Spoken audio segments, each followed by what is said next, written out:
Finally. It's We made finally it happening. back. It's finally happening. I know y'all been waiting. I'm looking at you, Aradia. You did send me that message. It's finally happening. Okay, calm down. Blame Eduardo.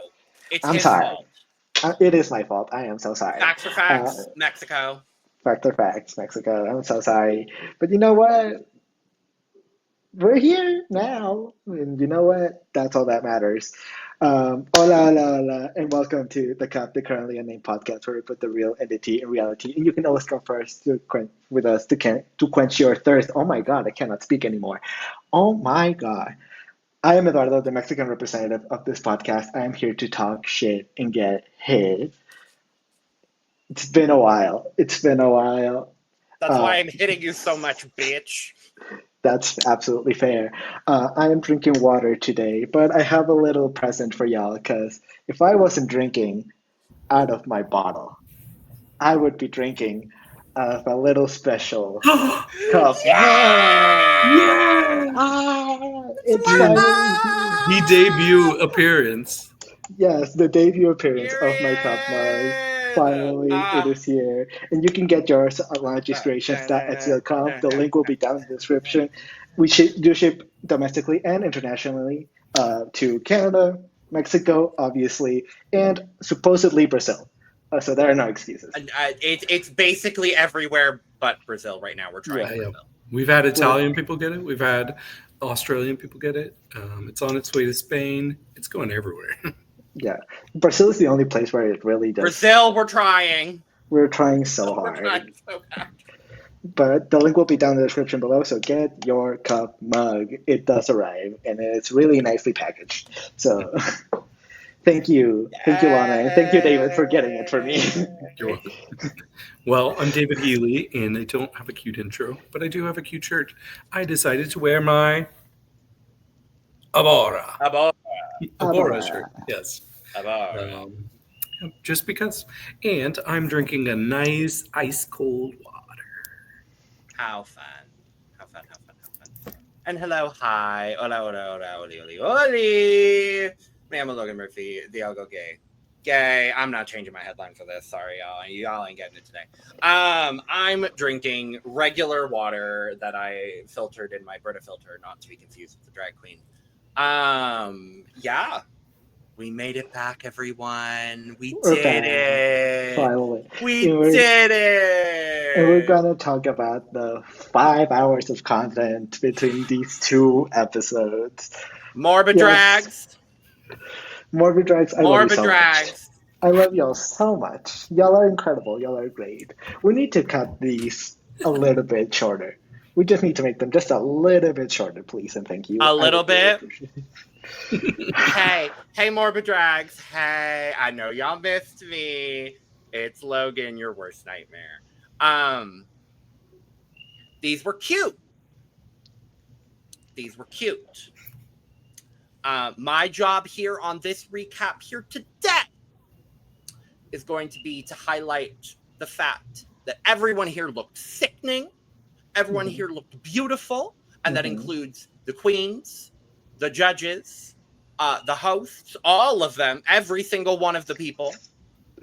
But my job here today is also going to be to provide some very positive critique, as I have been known to do all season for you all. So, but overall, I'm very, very happy with how things turned out, and no, I'm just very happy to be back talking about MorbiDrags, especially with these 2. It feels weird to not have a Morbid on as well, because we got very used to having a Morbid here, so it feels very weird not having one. Yeah. We tried to get a very specific someone today, but it didn't work out. But, maybe for another time. We're working on it. But yes, today we will be talking about a little bit about the reunion and about the 3-hour finale. Lord have mercy. That was not actually 3 hours. Did you actually watch it, though? I watched most of it. I watched it as it was happening live, but I was also doing things in the background. The only point where I was fully paying attention was once we were about to get the final result. Well, but so why Why exactly, Eduardo, were you not watching the episode as it aired? Well, I wonder why. It's maybe because I may or may not have been present at the live filming of I need this proof. plant sound. Well, roll the tapes, everybody. Roll the tapes. Because I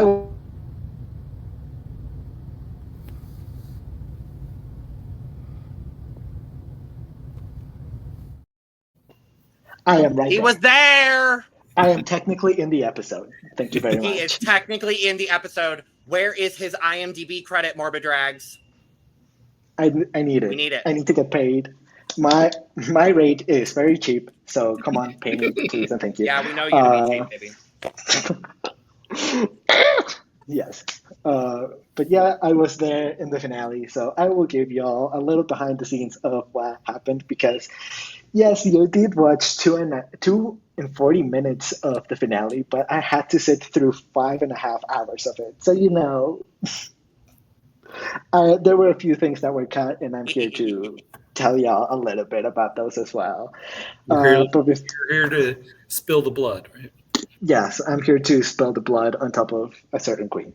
Uh, But yes, before we do that, make sure to like, comment, subscribe, do all the things. All of our social media will be down in the description below, as long with all of our other channels.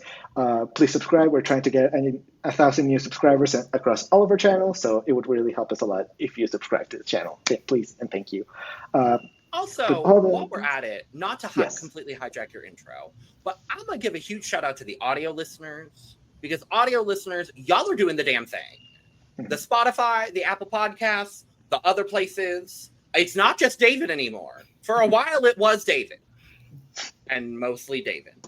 But now, the audio podcast listeners are doing the damn thing. I will say, we didn't clock it when it happened, but we are over 20,000 listens overall across all audio platforms now for the podcast. So I think we're up to like almost 22,000 at this point. So like that's pretty fucking cool. So thank you, audio podcast listeners. If you are listening on an audio platform, thank you. And if you're watching on YouTube, keep watching on YouTube. We appreciate it. Or watching on Spotify, because you can watch too. Oh, that's true. Exactly. Yes. Okay. Now for real. Let's get this started with the wonderful reunion. It was so wonderful. I did not mean for that side to be that deep. I'm so sorry, but that is kind of how I felt about the reunion. The reunion, let's just get it out of the way. It was a little bit uncomfortable.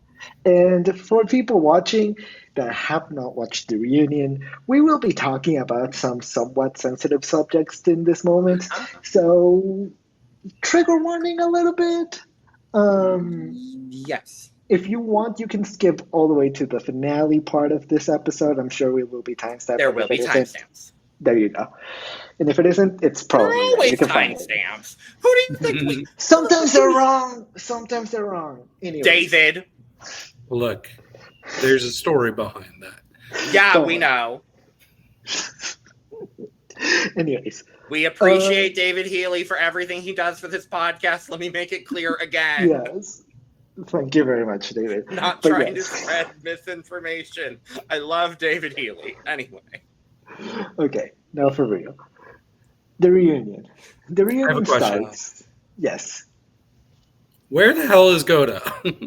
Where is Goda? What the fuck happened to Goda? Clue. We will get to it, but she was there in the finale. She just wasn't on stage. She was in the audience.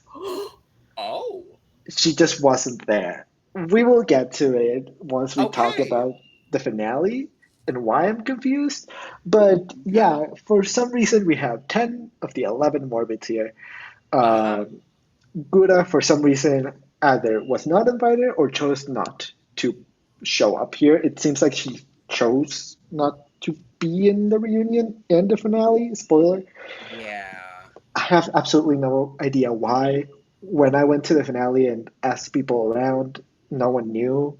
And some people that were there that were close with the queens could not tell me. Like, they did not know either.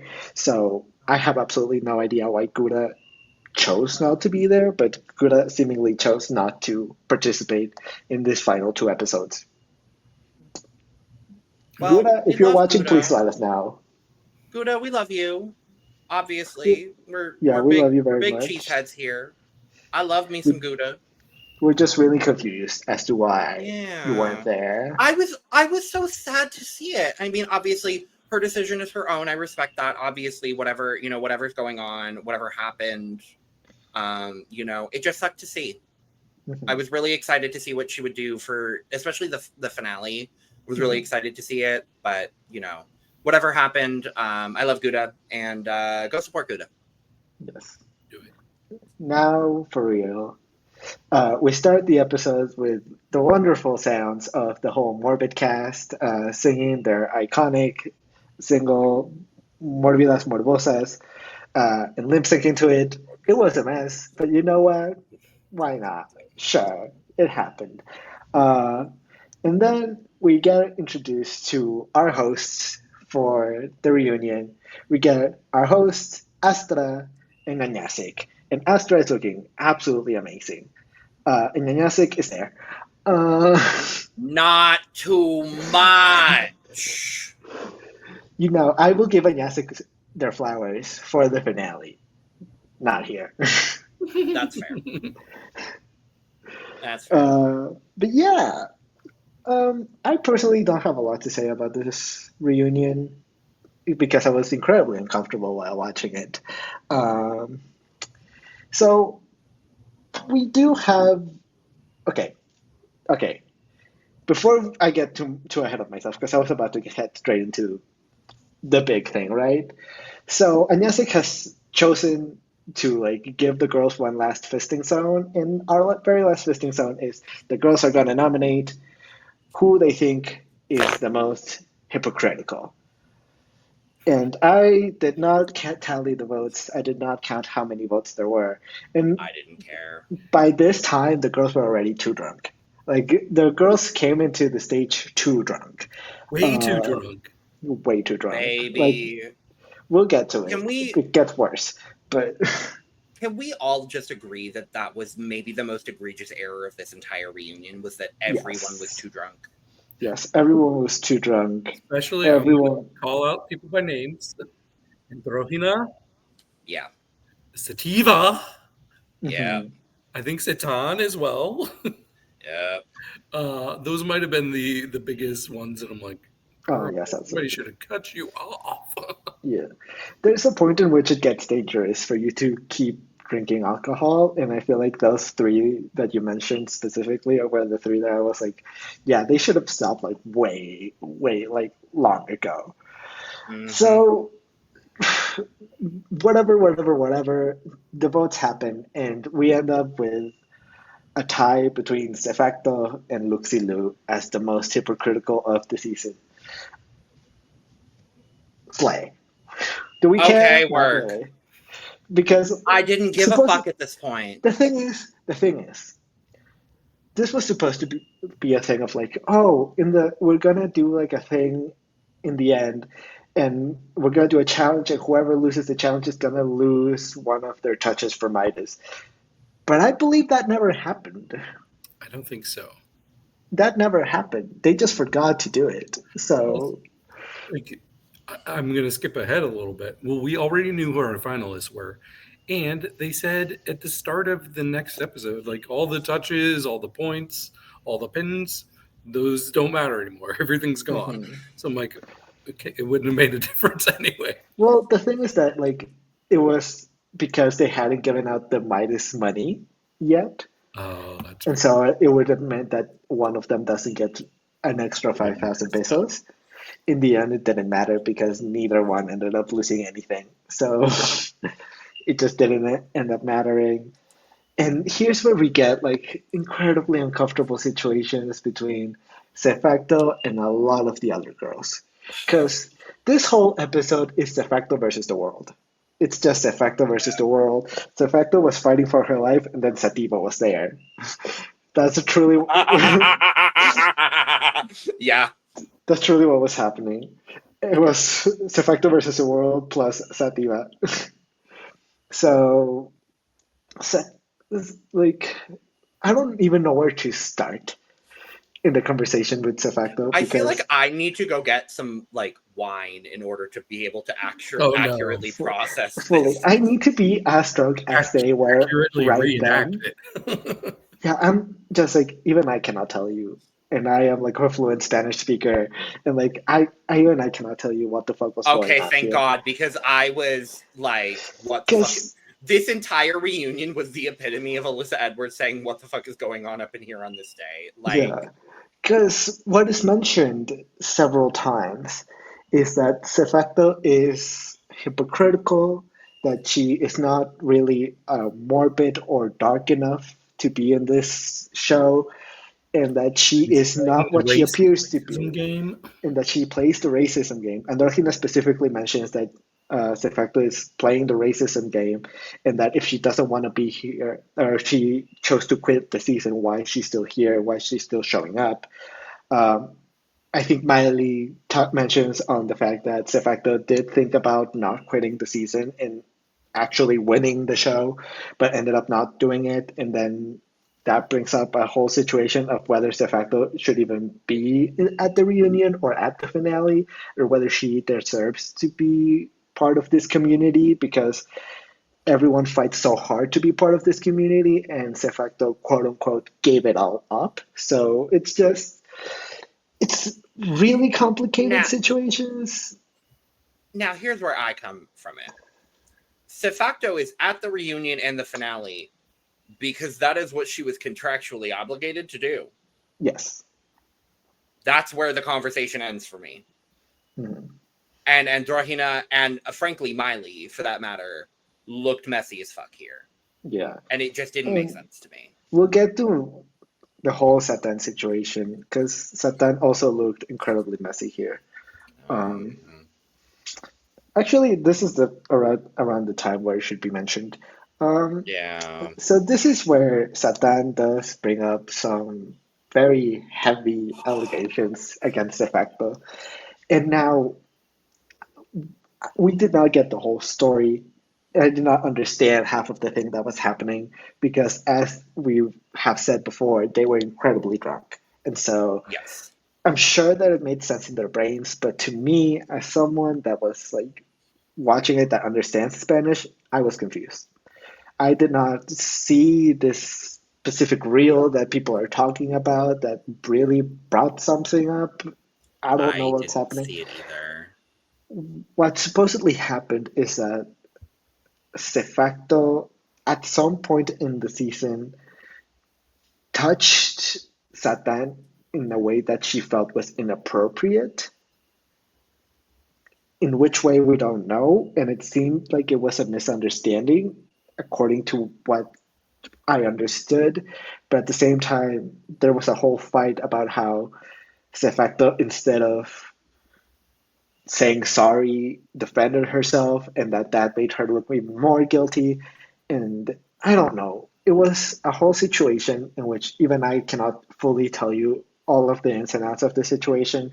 I would love to have Sefacto and Satan tell us what really was going on.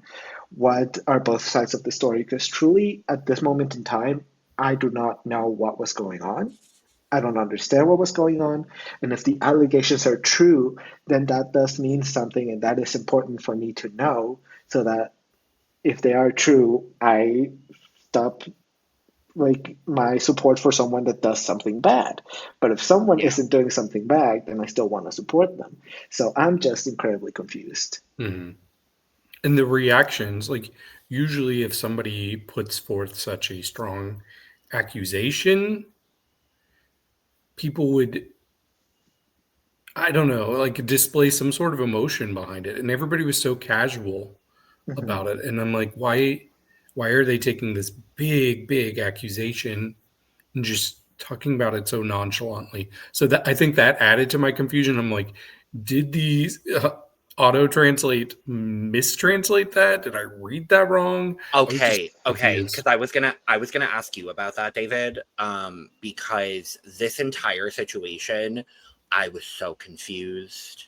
Like we talked about it a little bit before we came on because I had no I have no opinion on this, frankly, not because it's not, heavy allegations and everything like that, but simply just because they were so belligerent talking about this whole situation that the native Mexican representative of our podcast can't even understand what they're saying.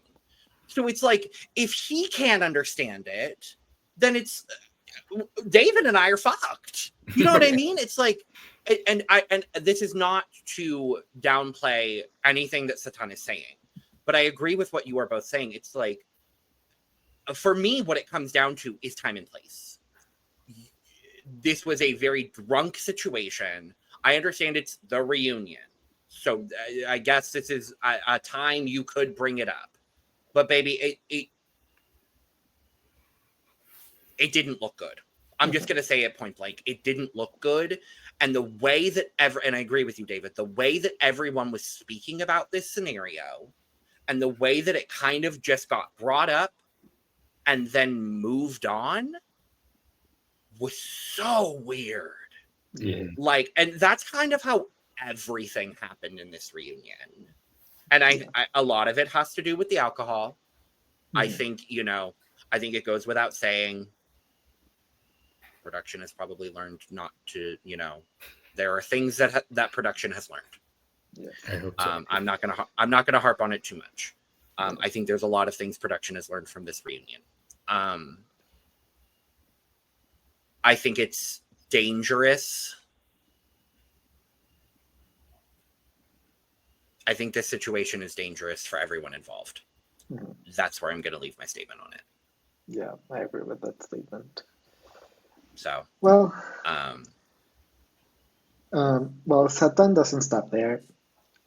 She also does continue to call out C-Facto and Luxie Luu because she apparently heard from someone. We never get told who this someone is or how she knows this, but apparently Luxie Luu and C-Facto were coming in here to get Satan and to, like, I don't know, ruin her chances of getting the crown. I don't know.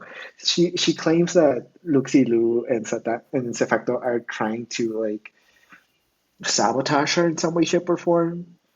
But I don't understand how that was supposed to happen. And in no moment did either C-Facto or Satan, not Satan, sorry, Luxie bring Satan up. So I was a little bit confused as to why this was brought up, if this was even true. And then Satan goes on this whole tantrum about this fucking choker. And then baby, this Satan, fucking choker. baby, Satan, baby, come to the front. Satan, come to the front. This fucking Satan. choker. Satan, baby, come to the front. Oh my god. What the fuck were you talking about with this fucking choker? And also, I'm sorry, girl, you've been sickening all season.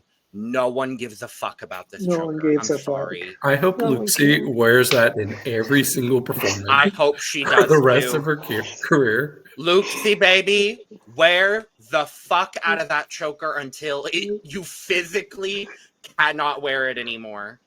I hope you wear it every single opportunity you can.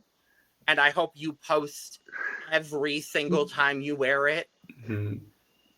And I hope you stay petty, girl. I hope you stay petty. Because, baby, Satan's going to have an encyclopedia of pictures with Luxie wearing that choker. Because who cares? No one gives a fuck about this choker. Like, no one gives a fuck about this choker, baby. Satan really thought that this was like a gotcha moment of like, oh, I'm gonna show everyone that Luxie Luu is such a bad person by showing them that she stole my choker. She's so drunk too that she's like, and I'm gonna do it obviously in English, but she's like, "As she stole my choker," and no one gave a fuck. And she wore it there. And she wore it everywhere. She wore it again. The moment that she was like, "Can I have my receipts?" I was like, "Absolutely not. This is not happening. This is not real life." And then she brought out the pictures, and I was I near damn lost my mind. And like not a good way. Satan, I was not laughing with you. I was laughing at you. What the fuck was this? Satan, baby. No one gives a fuck about the choker. I'm sorry, No one girl. gives I'm a fuck about sorry. this choker. I get it. I'm It's 1,000 pesos. It's an expensive choker. I get I it. understand. No one gives a fuck about the choker. I'm No sorry, one girl. cares. No one cares. Anyways, That I was the most entertaining part of the fucking reunion for me, I gotta be truly, honest. truly it was. And then Luxie coming up to Satan and streaming in her face was also fun. Telling her that she will destroy her and on the stage, which spoiler alert she does.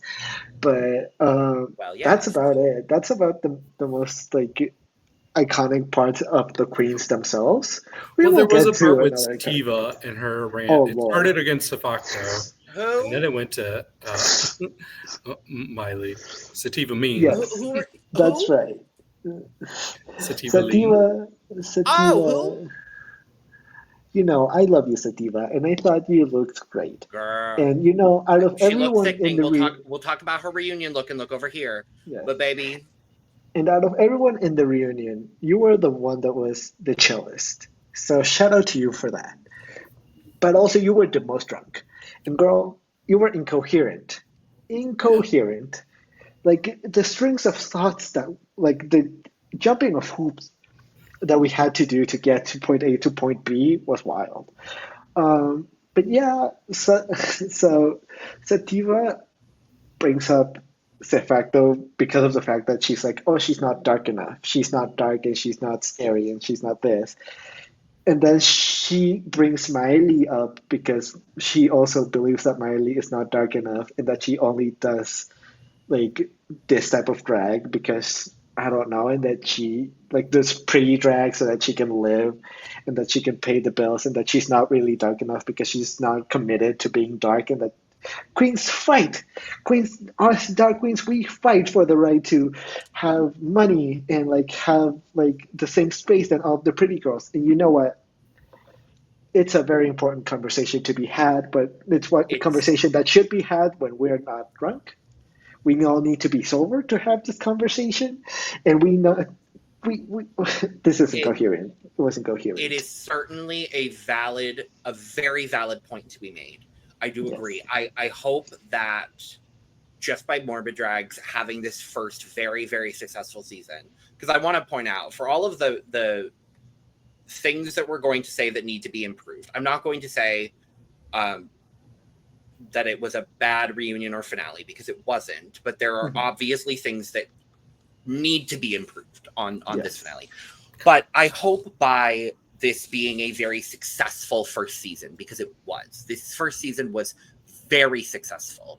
I hope that all of this allows for the alternative drag scene, the horror drag scene in Mexico, to expand and get those opportunities in that way. But I think the conversation Sativa's having is very important. I agree with you, Eduardo. Time and place, baby. You don't need to be doing it while you're. I don't want to know how many drinks deep at that point. And B, I get why you're coming for C-Facto in this way. I understand why you're coming for C-Facto in this way to an extent. Point blank, she outperformed you in all of the horror based things on this season. I'm sorry. Love Sativa down. But C-Facto showed more darkness and more horror on this season in most of her looks than Sativa did. Okay. And that's my opinion. But that is an opinion I think most of us will probably agree with. Mm-hmm. So it just feels like pot, meat, kettle in this situation for me. It's like, baby, I get it. It's a great conversation. Wrong person to be putting the blame onto right now. Yeah. I actually think in a reunion where almost everybody left looking bad in some way, one of the few people that I thought handled this whole situation so well was actually Maely, because you have Sattiva coming for her. She's like, you don't eat, breathe, sleep, whatever. This is just a side thing for you. You're not a morbid, blah, blah, blah, blah, blah. And Maely comes down and calmly talks to her, like gets right in front of her. And she's like, hey, can you accept me in? Like, will you accept me in this? If I want to be a morbid, will you just allow me to be one of you? And I was like, oh, girl, come on. And Sativa was like, what? No. And it's like, okay, girl, then sit down. Then, quite honestly, Sativa, shut the fuck up and go back to the corner of the bar that you're going to sit in for a little bit and let Maely do her thing. But let Maely do her thing and show her some respect. Yeah, because that's the way Maely handled that situation was nothing short of class, poise, and elegance. And honestly, I have talked a good amount of shit about Miss Maely Fish on this season.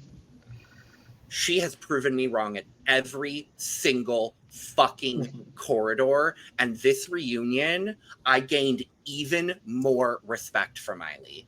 That moment alone, I was like, baby, yeah, you should be accepted. Because at the end of the day, excluding her from an alternative drag scene that already doesn't get accepted, I'm going to safely assume, accepted as much as they want to be or should be in a country like Mexico, and then you're going to sit there and exclude her, that speaks volumes to Sativa as an individual.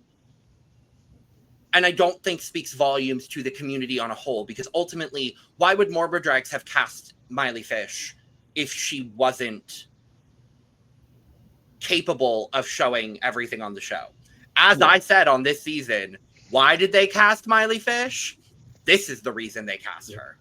I didn't see Sativa giving a rim job to an octopus. Certainly not.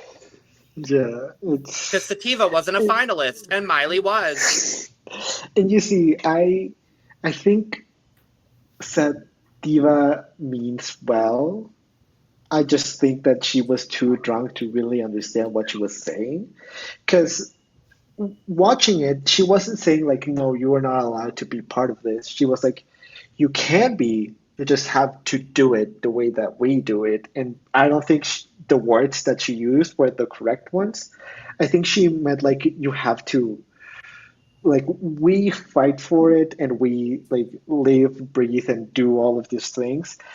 We want you to also fight for the same spot that we are fighting for and for the same opportunities that we're fighting for, which she already probably Who's saying she's not going to do that now with this platform? Yeah, no, come on now. And she very clearly is. I'm so sorry. Maely is not going to take the platform she's gotten from MorbiDrags as, spoiler, third place on MorbiDrags season 1. She is not going to go back to doing full femme, high glam. Like, that's not going to be her gig. She's going to do some of that because that is her, OG aesthetic. That is what she does a lot of. But she is not just going to go back to the girl you thought she was going into this season. You need to drop your original expectations of what she's doing and understand that people can grow, people can change, and people can grow as a drag artist. Shocker. Like, all of this for me, I'm sorry, all of this for me just felt so backwards. Mm-hmm. And in the world we're standing in right now, it pissed me the fuck off. Yeah. I wasn't going to bring up this whole thing either because it just pissed me the fuck off. Mm-hmm. And I'm trying not to be too hard on Sativa because I do like her. And I understand she was very drunk at the time. Yeah. But girl, I hope that you looked back on this situation and realized how genuinely fucked up this entire situation looked. Yeah. Because who the fuck are you to speak on the whole community? I'm sorry, girl. I'm sorry. I mean, a lot of them were cheering her on when she was saying that, though. So the thing is, she was saying a lot of very good things that we're cheering for. As I said, I think the way that she said it, or some very specific things that were said, were not said correctly because she was drunk. As I said, I think she really truly means well. I just don't think that A, it translated well from Spanish to English, and B, that like it didn't translate as correctly from her drunk brain into her drunk mouth. So I I think agree. there are several issues here, but I want to be a little bit of like the devil's advocate here because it did really seem like Sativa was willing to accept Miley into this morbid world. She just had she She was did like tell telling her her no just when she do asked. it. He was telling her I to do understand. it. I understand you playing devil's advocate. I don't see it That's personally, fair, and that's absolutely and fair. it very well And is. It very well might just be her being drunk, whatever. I don't know the interpersonal relationship between Sativa and Miley. That is not an interpersonal relationship that I know, nor do I honestly, frankly, care to know. Point yeah, being, it just felt backwards and it felt fucked up to me.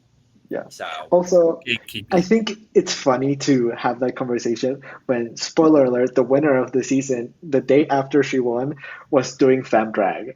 I think it's so I funny. lived for I think every it's fucking so moment of funny. it. I lived for every fucking moment of it too. And it Uh, was so funny.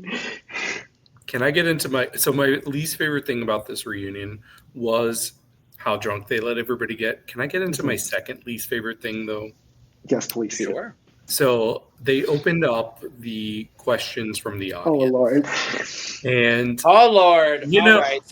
So we're done with shading the queens. Let's go to shading the audience. Yes. Go for it, Yeah. David. so there have been so many times where I've seen people like get too comfortable on Twitter and just read different queens on Twitter, and people are like, "You would never say that to their face. You would never say that to your face."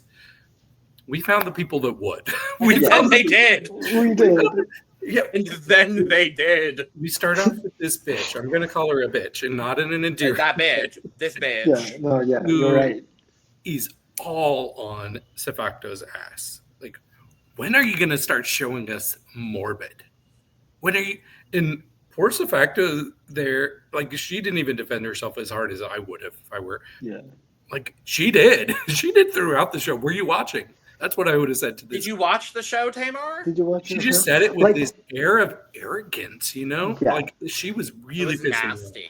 It was It was. nasty. Yeah, like how are we going to critique C-Facto for her second look for it being too real and too dark, and then say that she's not dark enough?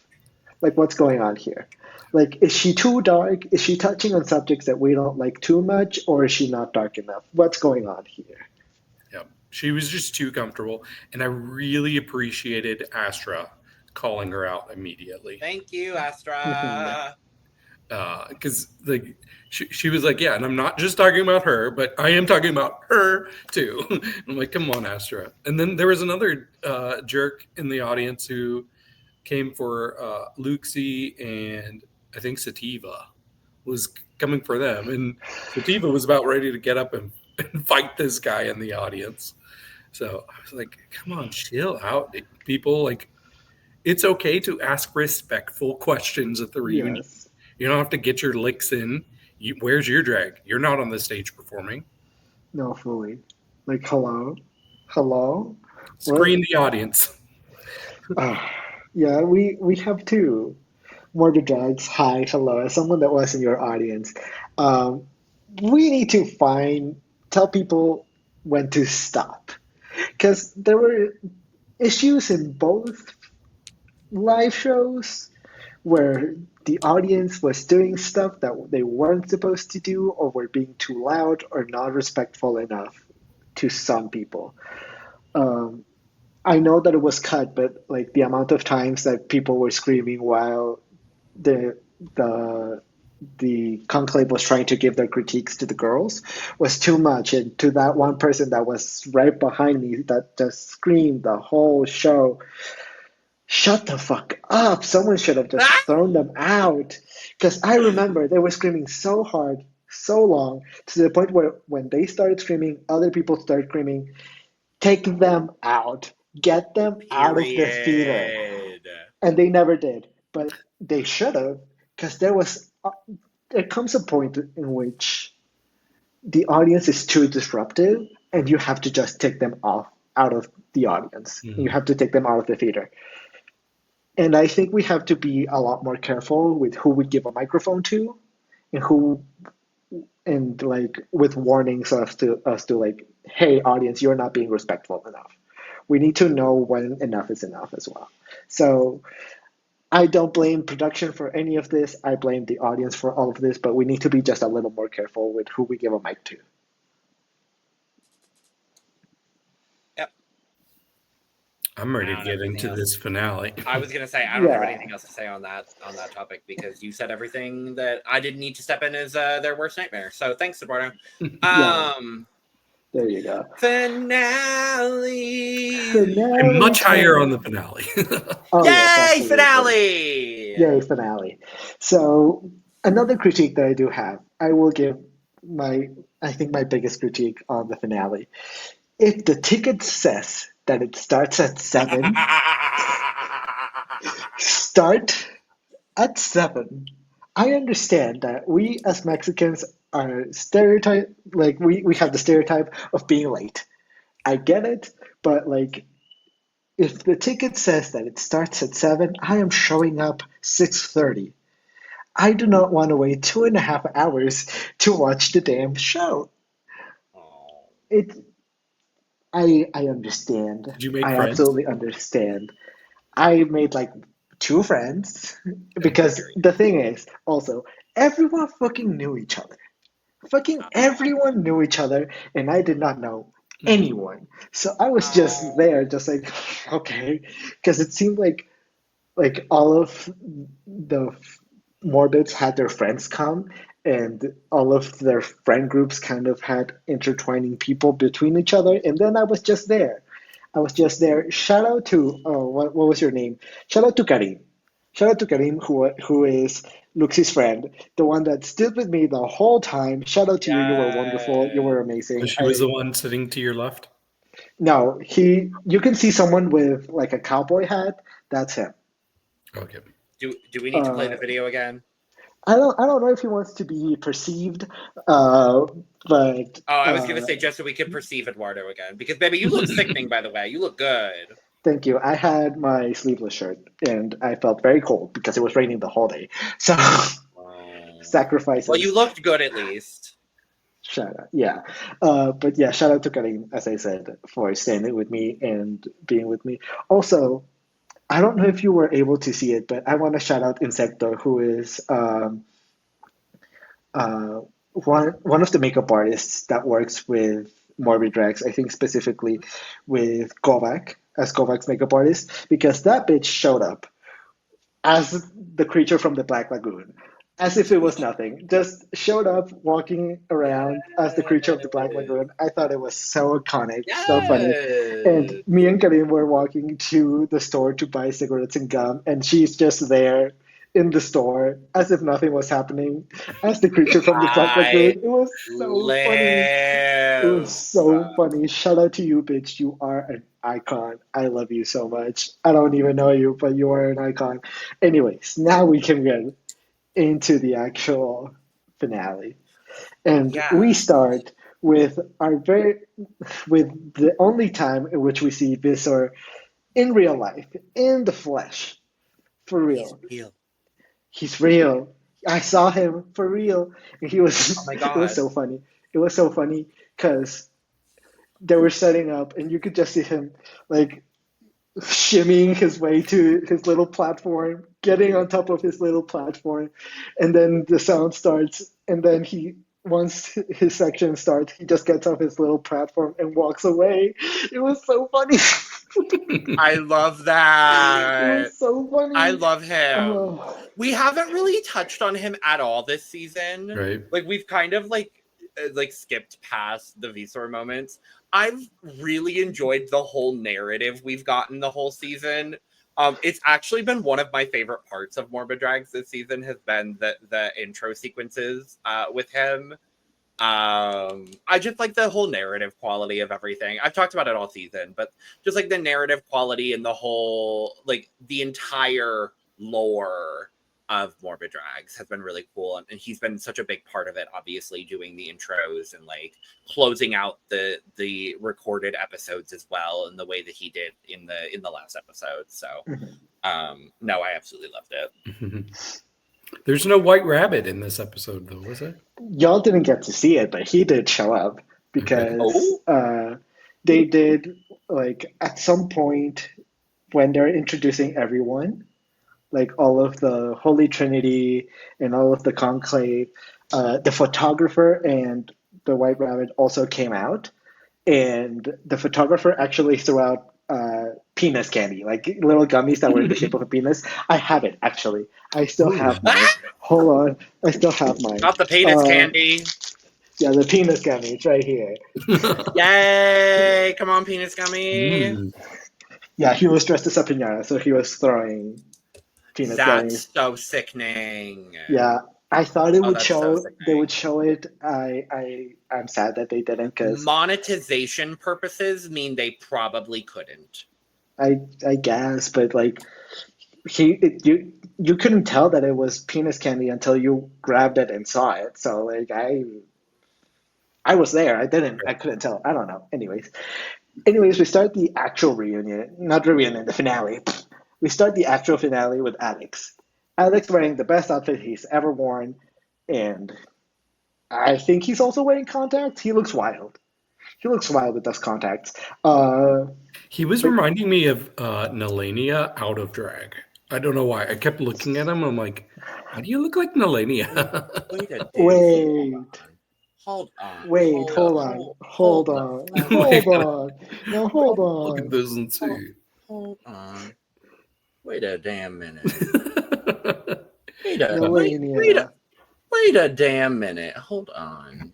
It was Alex came out, and then Inyasik joined. Yes. Alex, and then they invited out Rico. Wearing the best outfit that he's worn as well. Mm-hmm. Yes, Inyasik. Wait, hold on. Do you see it? Wait, hold on. Mm-hmm. Yeah, I see it. Yep. I'm not going to be able to unsee it now, so thank you. And you know what's really interesting? In this finale, and only in this finale, Rico kind of looks like Galavaro. Oh. Wait. It's the eye makeup and the hair. It's the eye makeup and the hair, but like he also really looks like Galavaro out of drag. Is Rico as hot in person? Yes. Yes, he is. Absolutely. Right. He is. That's all we needed to know. He absolutely is. He's shorter than I thought he would be. He's slightly taller than me. I am 5'6", almost 5'7", like 1 millimeter off of 5'7". He's just a little bit taller than me, just slightly. And he was also wearing heels, so there is a possibility that he is shorter than me. Who knows? Look, I could toss around a short king. I think he's an icon. Also, I also want to give the here to shout out to Rico, because you could tell he was so uncomfortable. Oh, baby. Because, first of all, we already know. We already talked about it specifically in this podcast. Since we did have Ambrose in the podcast, he did tell us how Rico does tend to make a lot of mistakes when recording. And I can tell you, as someone that has been in a recording of MorbiDrags, holy shit. No. A lot of mistakes, and a lot of simple mistakes that could have been fixed. Specifically, like, they didn't cut this part, but when they're like, and the quills will be coming out in their looks of, and he doesn't remember, and he gets scared. And so he tells Alex, what looks, Alex? And so it's like very clear that he was very overwhelmed. And also, I will not blame him for being a little bit uncomfortable, because half of the time where there was any like lulls in, like when someone wasn't performing and where they were clearly like about to cut something from the edit, people were screaming at him to get naked. So I could see how he was uncomfortable. No. I could see how he was uncomfortable. He did at some point take off his jacket, and we all screamed for him because it was incredibly attractive to see his back. But I also understand why he was uncomfortable. So I just want to give the hugest shout out to Rico. I know that it was a lot. I can tell that you were uncomfortable. I can tell that you were overwhelmed. I understand it. I get it. Do not worry. none of this It is makes your him fault. endearing though, like It does. because you know those It like really pretty does. people that are so perfect, and it's like ugh, Yeah. it's so annoying. But he's got like this cute, awkward charm to him. So. Yeah, I adore him. It's really nice to when someone that's so hot also has that little bit of like, oh, I am approachable. I am. I'm like, nice. he is a person. Oh, good. Mhm. Yeah. Love that. I want to say as well, I love the way that they set up the stage. Like, I like that it kind of just like straight up reflected the set. I like that they had all the signs in the background. I do love that about a third of the way through the episode, at least on YouTube, I don't know how far into the actual thing we were at. We were in the Erpenterio because it's there from the beginning. Really? I'm watching it right now. I only noticed noticed it from about a third in. Yeah, since the judges come out, we have the Erpentario and the fishing zone. Is it the isting zone? It's the fishing zone. Like the very top line of the T is also gone. And halfway through the whole dark room light up thing also. Oh my god! It is the fishing zone. I didn't notice that. Oh no! It is the fishing zone. Yeah, there were a lot of issues with. Oh no! Not the neon signs going out. The neon signs. There were a lot of issues that were never fixed, but I don't blame them for never being fixed.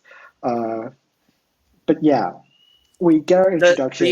The Serpentario was the like untucked equivalent, basically. Yeah, which we didn't cover because it aired like the episode after.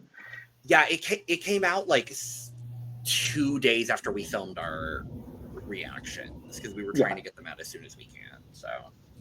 So that's why we didn't cover the Serpentario, to anyone wondering. No one's wondering, except maybe Aradia. Yeah, Aradia. Sorry, Aradia. Yeah, at this point, I'm just talking about Aradia. Hi, Aradia. How are you? Shout out to you. Shout out to you and to Luxie because you were the only two that recognized me and that talked to me. Shout out to you. Aradia didn't talk to me in the day, but she talked to me days later because she was like, I didn't see you. Where were you? And I said, you were running around everywhere. I could not tell. They were probably all so wildly overwhelmed. Like, I believe that, but yeah. But shout out to Luxie for being the only person that actually said hi to me and hugged me and did all the nice things. Period. I can now say Ella ya ganó. It means she already won, basically. They kept like changing what it meant in the subtitles. It would say that, but that's what it mostly said. It was bad. It was bad. Yeah. I felt so bad for David because I knew what it said. Yep. I felt so bad for David. I was like, oh, these subtitles are... The entire time I was watching, I was like, oh, I feel so bad for David. David's not going to know. Even with the English subtitles this time, y'all, David had English subtitles this time, and they were horrible. They were abysmal.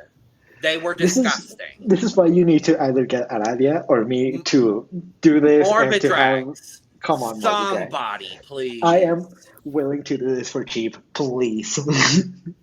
Anyways. Anyway. We get the introduction to our Holy Trinity as well. Fun fact, Midas is shorter than me, which was a gag to me. I did not think that Midas was going to be as short as he was. Oh, I'm not surprised at all. I'm not either. He gave me Short King energy from the first moment I saw him on this season. I thought he would just be just a little bit taller than me. Just like a little bit. Not a lot. But he is shorter than me, which is wild. But yeah. Then they look incredible. They look so good. The amount of times that I did want to scream, Midas, please touch me, was wild. Right in front of his partner. I mean, I was not the only one. There were a lot of people thirsting over specifically right in front of her salad. Yes, right in front of her salad. And we also finally get the introduction of our conclave. We also get the introduction of our conclave and Astra. I want to talk about Astra specifically here right now Because Astra, when I saw this look come out, I was like, holy fucking shit. This is wild. You don't This want is- anybody else to look good, do you? Yeah, it was absolutely insane. Like, I remember, before the show started, there was a way you could go into the back of like the thing is this theater is both a theater and like a place where you can buy food, and so they were telling the people that were waiting to get into the show to wait in the back, and so I went to the back and I fully saw this look. I fully saw this look and several other looks that we will talk about later, but I saw this look and I was like, this is gonna be insane. This is gonna be wild.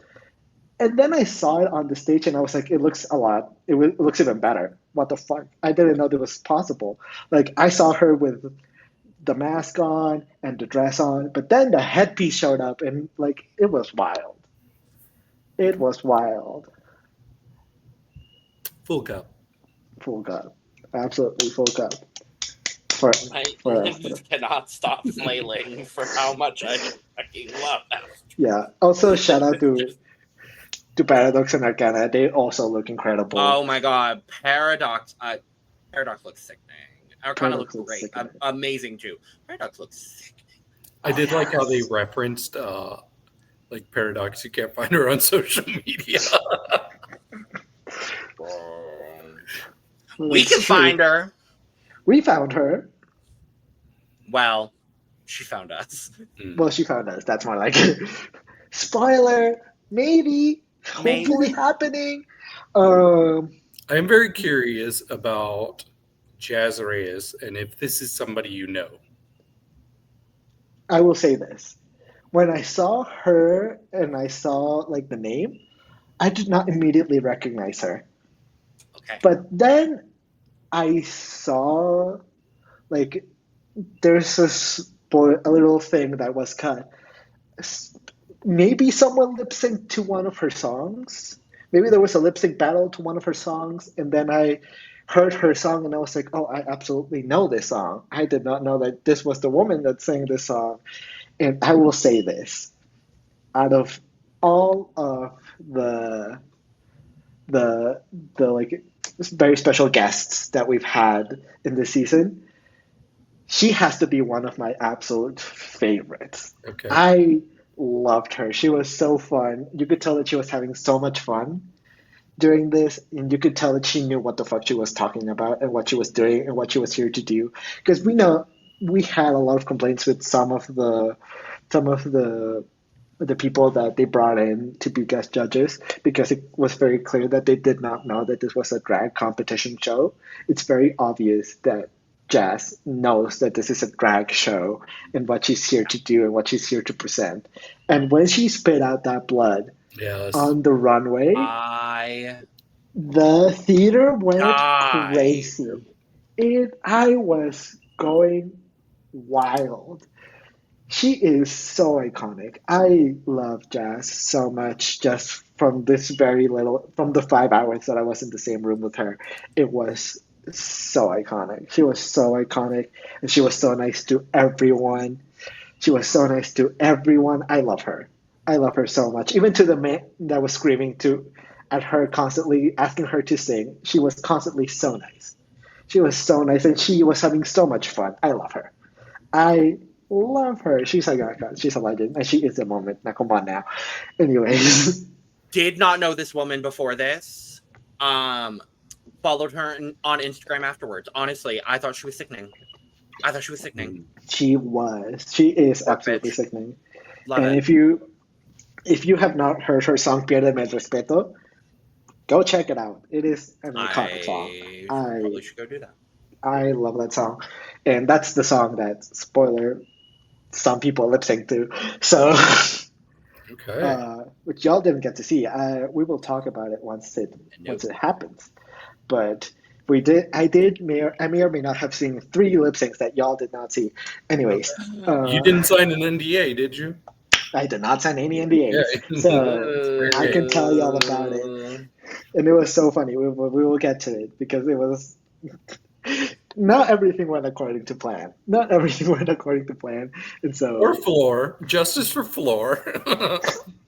No, Right, I was honestly dare you lip so sync to a song thankful. that's not mine. I was thankful that we didn't do floor songs. God.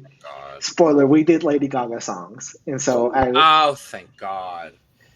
it was very good. And then we got Pierde Mi Respeto, which was also Again, very good. I'm so sorry.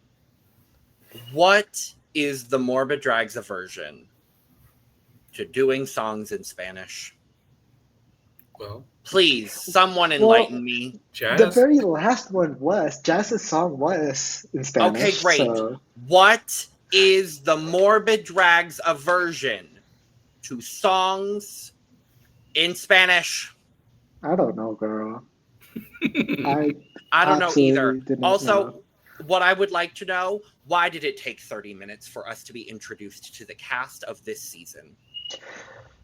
Because I still was there's holding out for Goda to show up. here's the thing though. Here's the thing. I will talk about it now. When we were waiting, Goda showed up as I mentioned. She showed up, and she showed up with a bag, and so I fully thought, oh, she's gonna get dressed. Okay. Oh, that's why we're starting late. Gura hadn't shown up. She hadn't gotten dressed. Yeah. We're Okay. waiting for her. Okay. Yeah. And then she just stood there with Androgina smoking, and I was like, girl, you need to get dressed. Come on now. I'm waiting. And then she left to do something else. And I was like, okay, sure. I don't mind. I'm not having a breakdown. I did not. I'm not having a breakdown over one of my favorites. No big deal. I did not walk in ankle deep water to get here just to see these people. No, absolutely not. I was more losing my mind. I'm not crashing out over the lack of cheese in this finale. Not at all. I felt like I was going to crash out already, but then when Gura straight up just didn't show up, I was about to lose my mind. For real. But anyways, we finally meet the cast. We finally see the cast. We finally get their looks after 30 minutes. And the cast looks amazing. They look absolutely amazing. Yes. If you want to see us talk about all of I don't know how many looks these are, but it's 30 looks. I'm not counting right now. Because it's 15, 20... 25 looks around. Plus 10 from the reunion. Plus 10 from the... If you want to hear us talk about all the looks from the reunion and the finale, I'm not doing math. Fuck both of these people. Make sure to check out our Look Over Here episode, which will be out at a later time because, spoiler, I'm tired and don't want to film it tonight. Yeah, we're not filming. That's the reason it's not going out anytime near... 35 looks? We're not doing that today. No, we're not doing that tonight. But we will do that tomorrow. Love MorbiDrags. We're going to do it at a later date, and it will come out at a later date. Love you all, but we're going to take the time necessary because some of these looks are absolutely sickening and some of the best looks we've seen all year, and it deserves me not being tired and being at the end of a 14-hour day. Yes. But very quickly, I would like to hear who your favorite from the eliminated queens was. Who had your favorite look from the eliminated queens? I thought, well, I'll just say in general, this episode was my favorite Aradia episode, period. She had my favorite of the looks, the first group of looks from 10 people, period, even beating the finalists. I thought that was so cool. So cool. Yes. I'm also going to shout out Aradia here, and this means we'll probably end up on her Instagram story. So, hey, Aradia's Instagram story. Hey. We love you, Aradia. You fucking know that, you bitch. But to add someone else into the mix, I actually really, really loved Androgina's finale look here. I thought Androgina looked sickening. I agree with that. To give a different name from the two names that have already been mentioned, I will say that I really liked Sattiva's look, actually. I thought it was really cool. If you want to see what those looks look like, go to Look Over Here. Okay, now in a few days.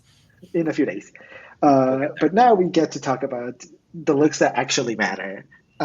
Because they're actually taken into account to the final score for the girls.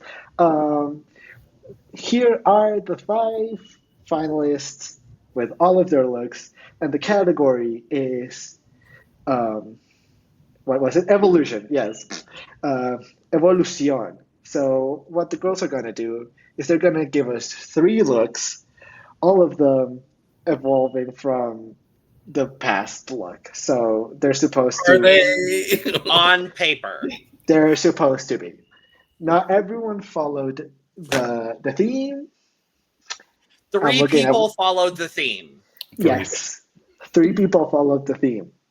2 people didn't, and it's like they filmed 3 finales. I wonder who It's those 2 that they were didn't. first, second, and third. Yeah, Oh boy! oh boy. Who would have thought? Anyways, um, as, as mentioned, we will not be going into detail about the looks, but I do want to hear your thoughts on all of the looks, what y'all thought overall, if you had any favorites.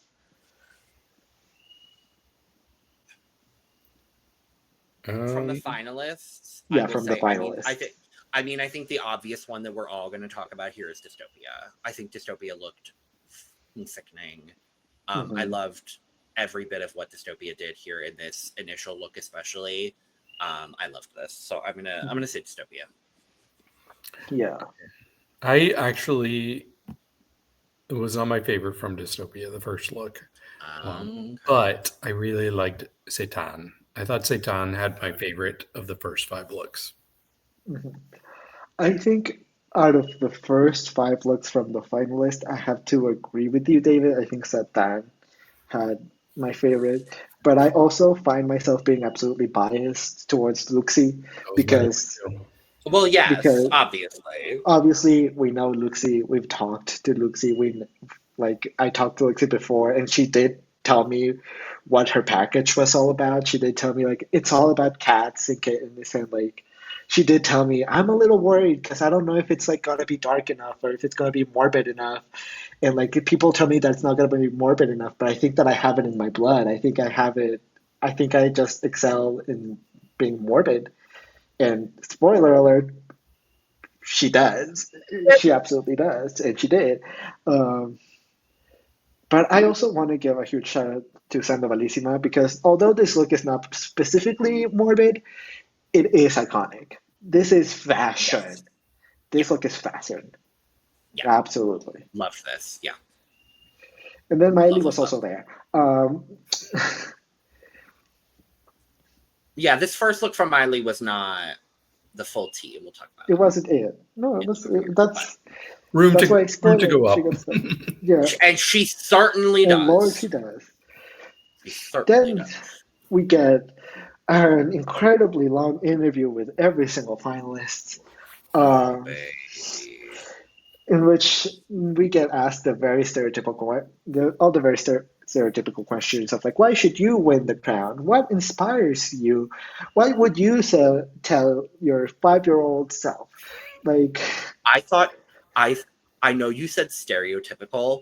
I heard surgical the first time you said it, and I was like, but yes, that's actually also True. 100% accurate to yeah, describe the way that these I'm sorry. I think Alex and Rico did a great job here. The interview was my least favorite part of this finale. And I get that it needed to be done. I don't remember a single thing that happened because it was just like, I'm sorry. Bring someone like I needed someone with, this is going to sound more rude than I need it to be.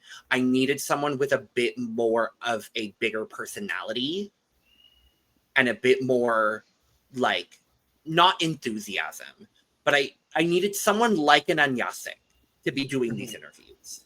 I needed someone with a bit more of an aura about them. Alex and Rico did not have that for me in this interview portion. And they were kind of just like, they were just there asking the questions. yeah. And if that's what they were going for, if they were going for pageant question and answer, then that's fine. It was boring. Point blank. Yeah. Sorry. I Yeah. literally, like, until you said this, I did not remember this segment. I took no notes of it. If you had been like, okay, then we got into the lip sync, so we went, yeah, that's correct. The only thing that I really have of mention is when Miley said, "And I love you, random citizen." That's the only part that was funny. Um, and that's it, truly. Like the very specific, like call to I love Megamind, I thought Miley. was funny. I thought it was really funny. Y yo a ti, ciudadano corriente. I thought it was really funny. But that's about it. And now we get to the actual performances. So we start with the one and only Androgina. What did we think of Androgina's performance? By the way, here's the look that Androgina had. What do we think of Androgina's performance? She performed. The song was David? good. Yeah, I thought the song was good. If I'm not mistaken, I think she might have been the only one that did not use her own vocals. I think Um, so. I believe so. but I thought she was a great performer. It almost made me feel like, oh, I want to see you on something else. Like I think she would, and I'm not saying she's not morbid. Like she had really great moments on this show. I would love to see her on Lamaze. I think I think Oh, that could be, sure. yeah, Yeah. somewhere where she could really thrive. But she just has Perhaps. more of that Lamaze energy for me. And this performance kind of gave that. So I really like this. I thought this was,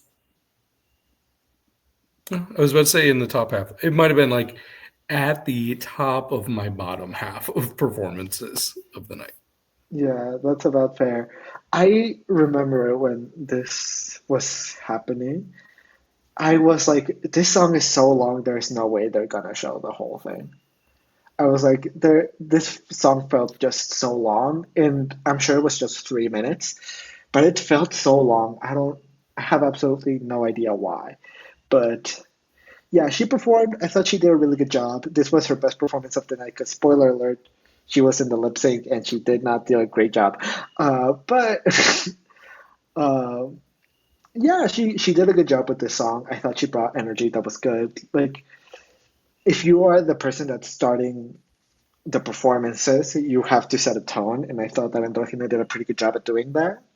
Um, was it my favorite performance? I will say no, but I had fun watching it. I had a lot of fun watching it. Also, Androgina looks so different on person that she does on the screen. She looks so much different, and she's also so fucking tall. She's wildly tall. It was insane. Anyways, that's all I wanted to say about it. I also liked when she asked the Trinity for more points. And they're like, okay, we'll give you 40 points. And she's like, I reject them. They're I like, don't want we'll them. take Thank you away very 80 much. points. Great. Love it. Big fan. I thought it was funny. That was Yeah, that was my favorite part of Androgina's performance. yeah. Well, we can move on from Androgina and move on to our friend of the pod, Aradia von Rotten. Thoughts? Sickening. Sickening, bitch. I loved this. Overall, lighting needs to be improved. Oh, yes. But with all that being said, I loved this from Aradia. I think the song was great. I think the performance was really great. Great, solid performance from Aradia, but that's what we've come to expect from Aradia. So I'm not surprised that she killed it. Mm-hmm. I mean, I've expected her to be solid. I didn't expect her to be this good. This was incredible. I think some of the best duck walking I've ever seen. The way she did it, just like triple time, like so fast. And then the fire breathing, and then even like swallowing the fire. I was like, girl, you are outperforming. Like, I didn't know at the time, but like she ate up some of the people that were finalists, like destroyed them. So good. Yes. Two of them, specifically. At least yes. two. At the very least, if not more. Mm-hmm. I would say that Aradia had one of my favorite performances of the night, like maybe top two. Like, I thought that she was absolutely amazing. I agree with what you already said. I thought that she was going to be a good performer. When like I thought that she was going to give a good performance, but I didn't know it was going to be this level of good. Like the level of performance, it felt like seeing it's like seeing a professional do their work. It's like I'm seeing watching an artist paint a piece in real time. It's like seeing an actor perform for you on stage live, and you are seeing one of the iconic movies that are gonna be remembered forever. Like it was wild. It was absolutely wild. I loved this performance. I thought Aradia did such an amazing job. Aradia just absolutely knows how to perform. She absolutely killed it. And if there was a winner other than the person who obviously wins the season, I think that Aradia really, really was the winner of the finale. Yeah. I was gonna say if. Oh, go ahead, David. Well, she talked about how like it was really hard watching the season back at first, like especially the first 3 episodes. But girl, you know how to peak at the right time. Like it was just like almost like a straight line up throughout the season. So she should be very proud watching this back. Oh yes, she absolutely. I was gonna say if there was like a queen, if she'd already done had hers is of the eliminated queens for like the girls that are not the finalists here, it would have been Aradia. Like she had the best. It's almost like that best happened. look. It's almost like that happened. Oh my god! It's almost like that literally happened. A little bit. You all know something I don't know? I do. Yes. Okay, well, I know you would, but you seem confident too. But we'll Yeah. get to it, I guess. Is it not on social media? I haven't seen it. I haven't seen it on social media. I was just there. Wasn't she crowned queen of the fisting zone? Oh yeah, but that's different. That's a Oh different well, then thing. I don't know what the fuck you're talking about. That's what I was talking about. Yeah, no, that's a different thing. So, Oh well, then never mind. as I said, there may or may not have been 3 lip syncs. One between Aradia and Sattiva, another one between. No, it wasn't Sattiva. It was Aradia and Androgina. Then one between Ambrose and Sattiva, and C-Facto was not there for the first time because she was in the bathroom. So afterwards, she came on to lip sync against Aradia. So those were the 3 lip syncs that y'all missed. And that last lip sync of Aradia versus C-Facto was supposed to be like whoever wins this gets the final touch of Midas, and whoever and gets money, but the public will not be choosing the winner. Midas will not be choosing the winner. Jess will be choosing the winner because you are lip syncing to her song. And so the public would have given it to Aradia. Jess gave it to C-Facto. So she was almost there. Aradia was almost like the honorary queen of she already had hers, but technically it is C-Facto. But okay, well, I'm not mad.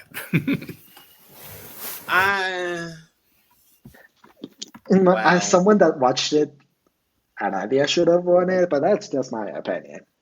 That's just my opinion. Also, I'm so glad that y'all did it. I was gonna say, to be completely fair, C-Facto quit.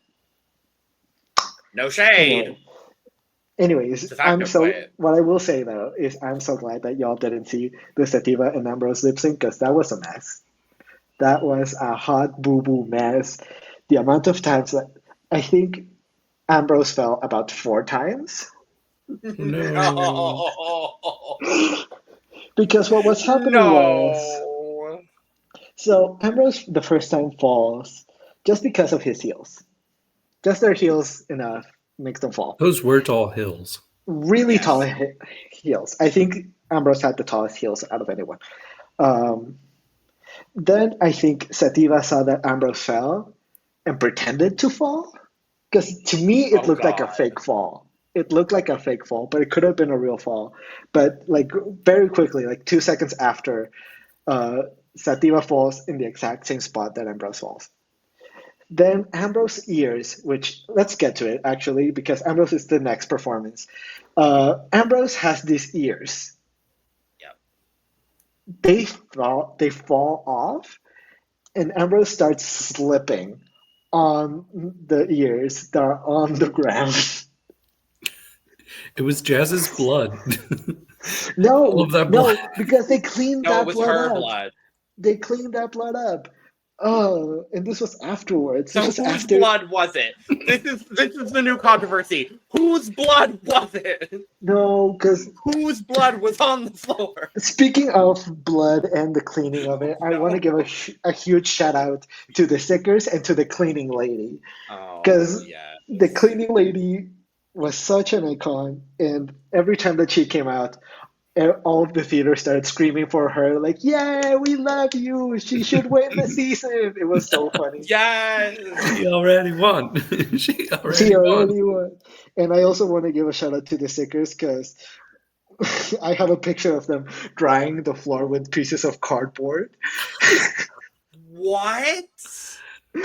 So we had to wait for after they were mopping the floor, and so every time after they would mop the floor, we would have to wait for it to dry, and so they would bring out the sickers to either clean the floor or dry it off with pieces of cardboard.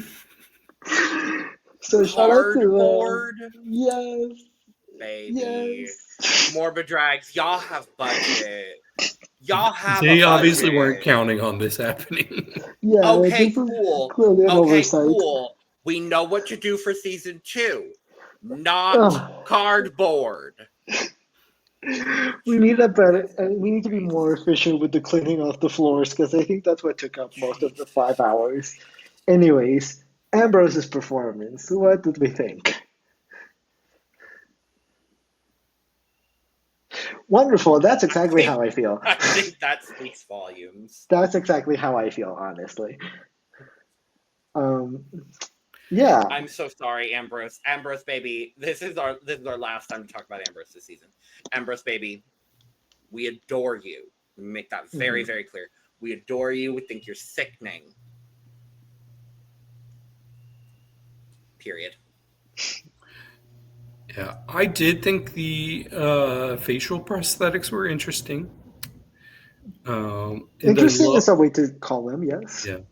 I love that Ambrose always will take the opportunity to make out with his sicker when she can. At every opportunity, baby. And you know what? You get that, man. I am curious how much involvement they had in the songs, because I think Ambrose had the least interesting song. I agree. Just was kind of slow. It didn't really go anywhere. So I actually really like Ambrose as a person. I just don't know if this was the best way to end their story on the show, just because it really kind of went out with a whimper. Yeah, it was really disappointing. I hope that it wasn't fully their decision, because it felt very weird, and I was like, oh, I don't love this, but...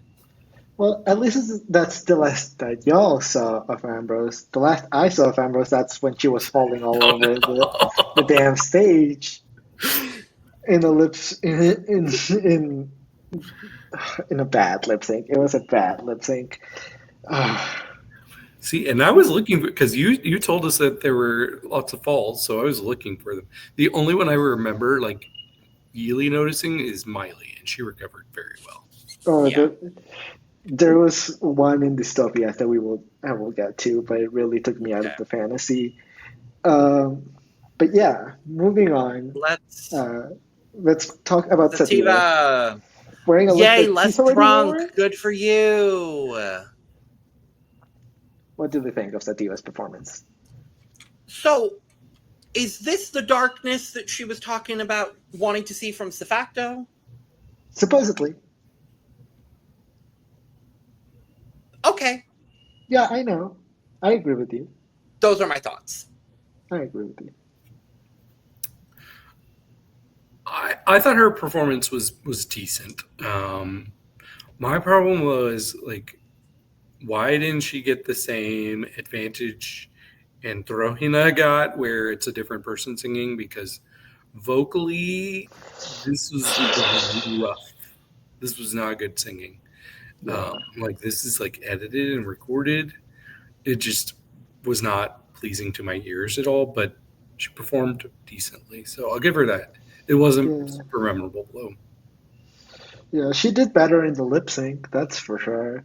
Um, Even though she did fall, but um, In in this one, solidarity. yeah, I fully think it was fake. I fully think that it was a fake fall because it looked fake to me, anyways. Um, you know, it was fine. It's very middle of the road, and when you have performances that are as good as people like Aradia, people like C-Facto, people like Dystopia, people like Luxie are gonna give throughout the night, a middle of the road performance just kind of drowns you out. Like you just get drowned out by everyone else. And so I think that Sativa had just the unfortunate fact that she was the most middle of the road out of anyone, and therefore was the least memorable out of anyone. Because sure, Ambrose, in my opinion, had the worst performance, but it was so bad that it was kind of funny, and I kind of remembered it because it was kind of not great. Mhm. Sativa just had a performance that happened that I don't even remember watching. I'm gonna be so honest, which is really unfortunate because I do think that Sativa has a really good point of view, and I think she's a good performer. I just don't think that this was her best performance, unfortunately.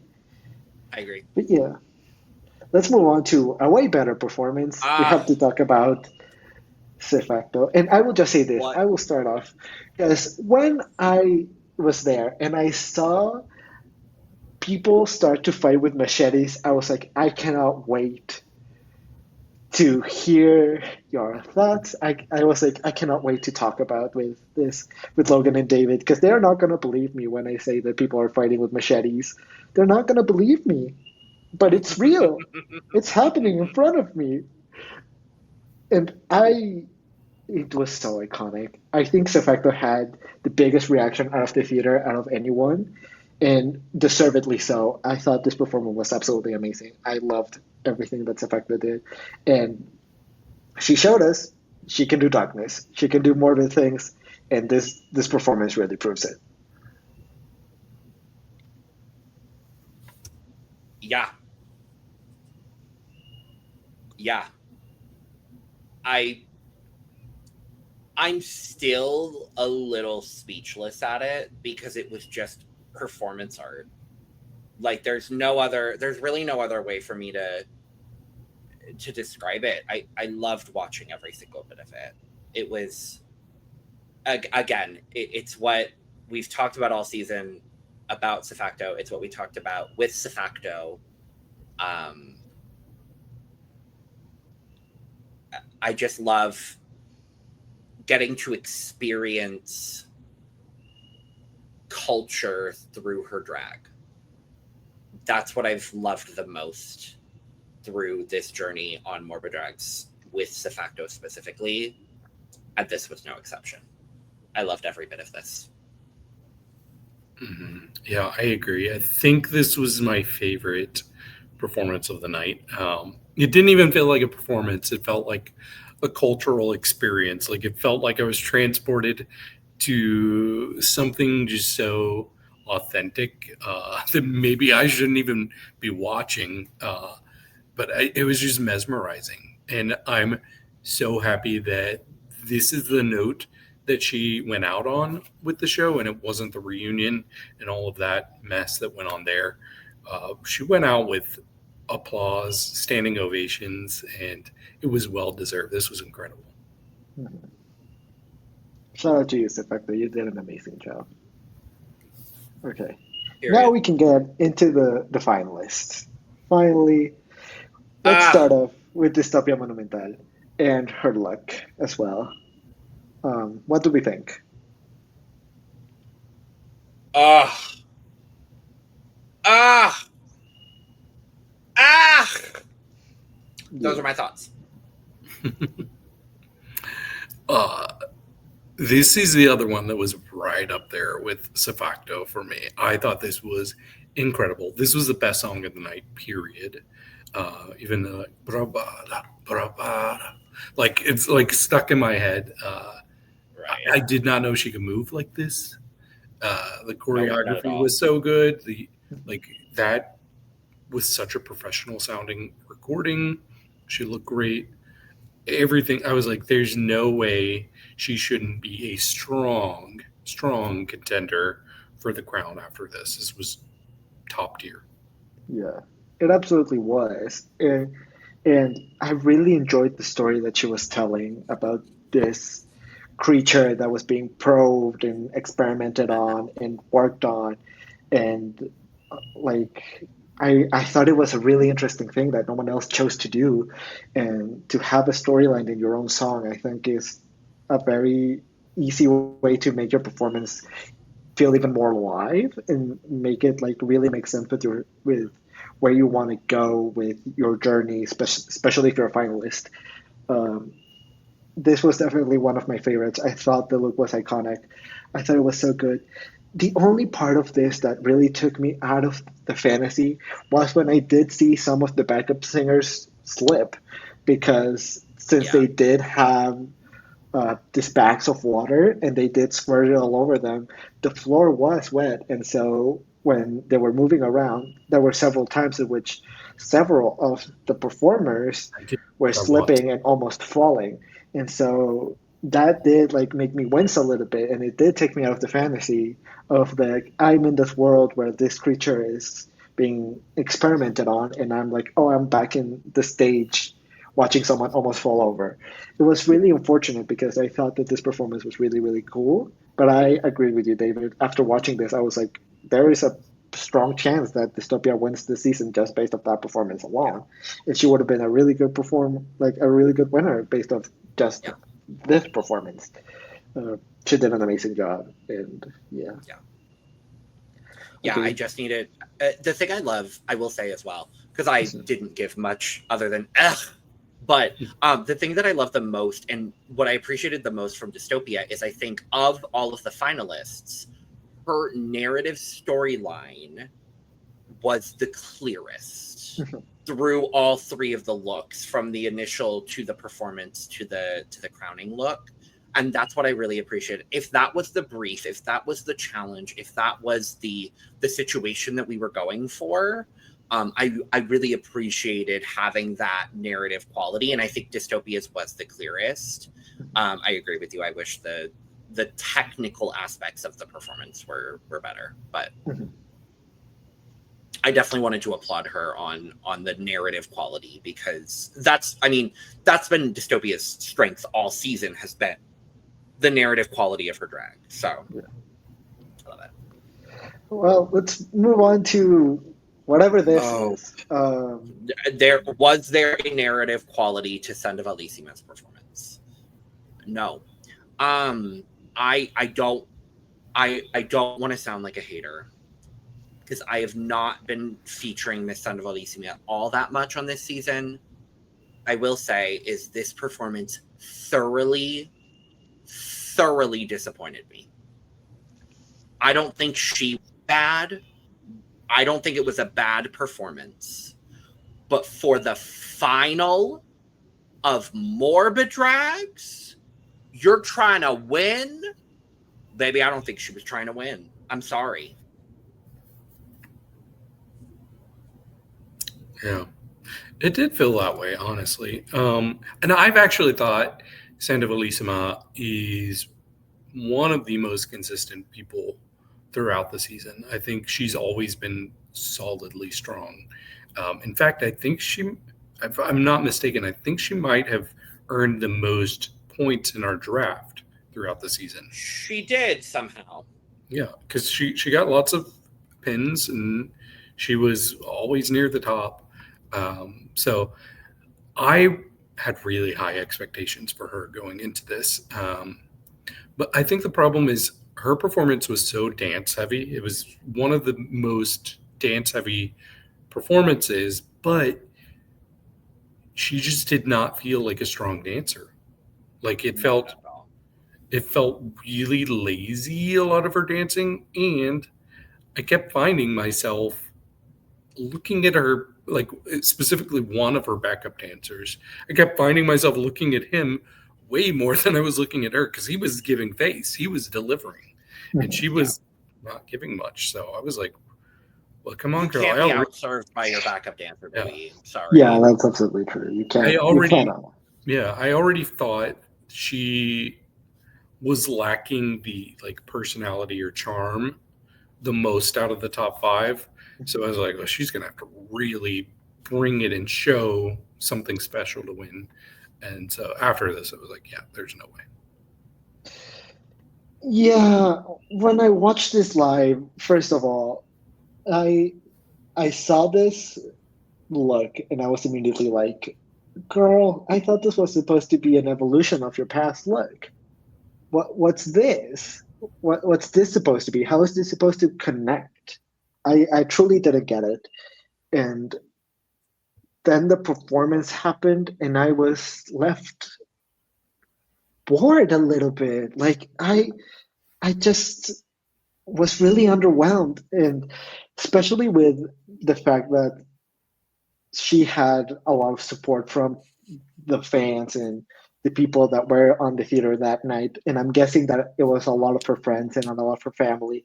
Since a lot of people were screaming her name, I had set my expectations really high for her, and so it just left me wanting more. And it just, yeah, like I agree with you, David. Like she already was my last pick out of everyone in the finals to be the winner.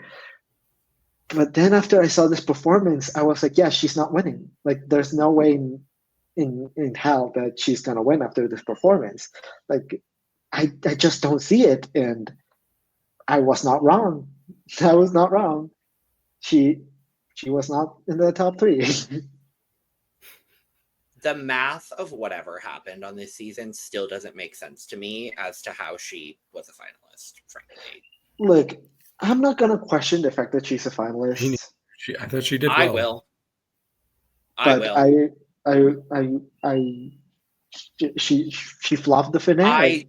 I think I disagreed with almost every single one of her pins, except for one.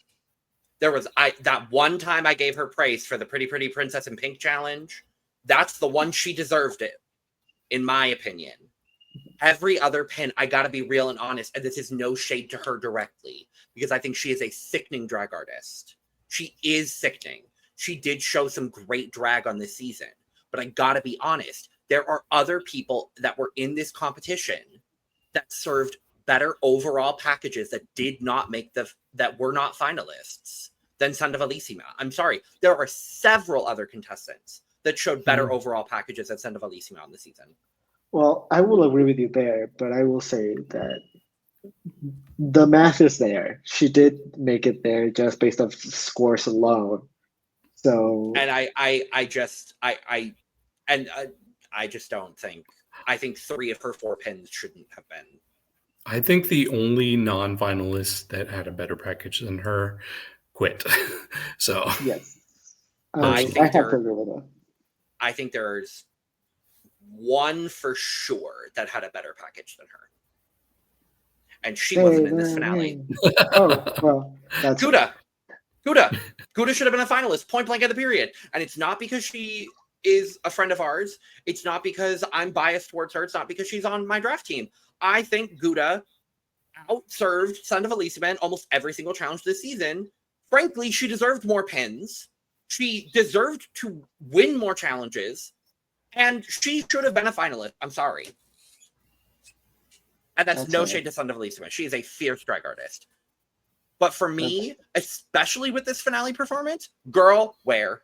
Sorry. Yeah, this finale performance just killed her chances of winning even more, unfortunately. It just wasn't up. And she wasn't the only one that killed her chances of winning. Satan, baby, what the fuck are you doing? Lord have mercy. Satan, come to the front. Girl, Satan, you had a genuine fucking shot at winning this entire fucking competition. You had a real shot, and then you did this. And then You did this. Yeah. This truly was what cost her the crown. I truly think, because her other two looks were amazing. She had the fan support. Had she only had a better performance, I truly do think that we could have lived in a world in which Satan was the winner of MorbiDrags season 1. But Yep. we don't live in that world, unfortunately. If you ask me who do I think is going to bring the best performance, I absolutely would have thought Satan, because she goes hard. She goes hard with looks. She really puts in a lot of effort. So I was just really surprised at what seemed to be a lack of effort. Like, it almost felt like she was trying to go like an edgy indie route instead of like conforming to what would be actually cool and impressive. And this was another one. The singing was atrocious on the track. And then there was a part where she got on the table, and I'm like, okay, we're gonna have something cool happen. They started to cut her, and then this like liquid comes out that's supposed to be blood, but it's like, I don't know, Kool-Aid, and it just did not read as red on her. Like, it's like, okay, you look wet. You look like you have water on you. So I was just shocked. I was shocked by how lackluster this was, just because I know what her standard is, and yeah, it was really shocking. Yeah, I have to agree with you there. Like, I knew, and I had talked to like several people before the finale even started. We had talked about the fact that Satan is not a dancer. Satan is not a dancer, and that's not what she does. And so we were really curious as to what she was going to be bringing to the performance. And then I saw this, and I was a little bit gagged, but not in a good way.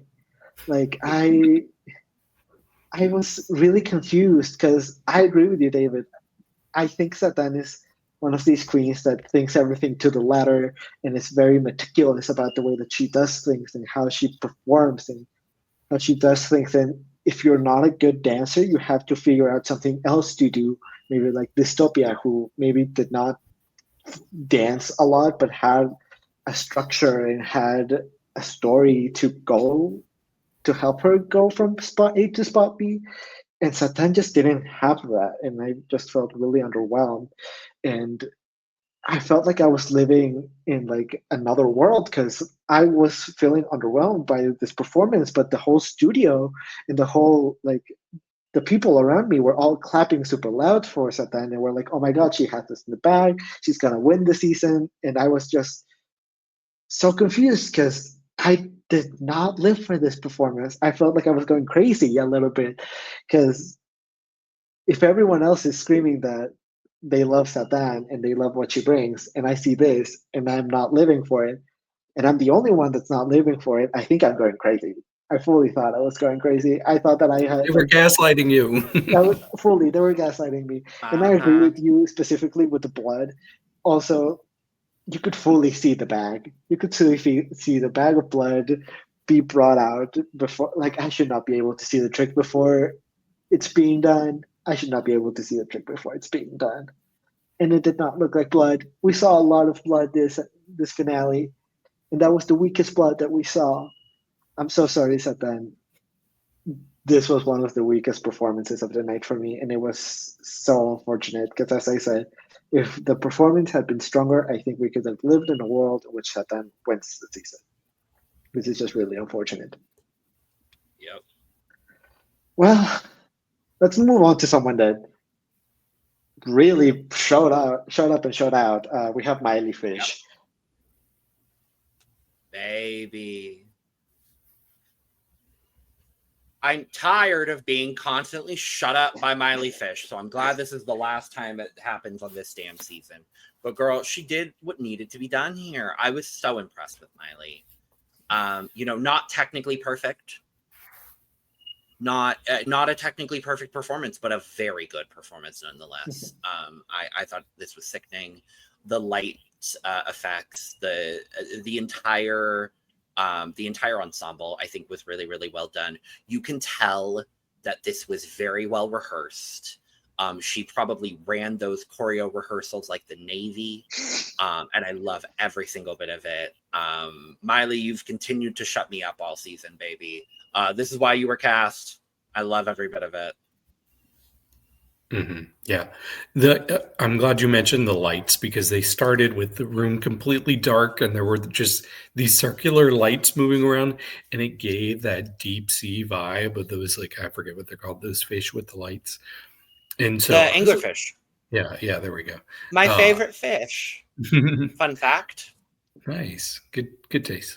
But yeah, I just thought this was so cool. Like, you can tell she's such a professional.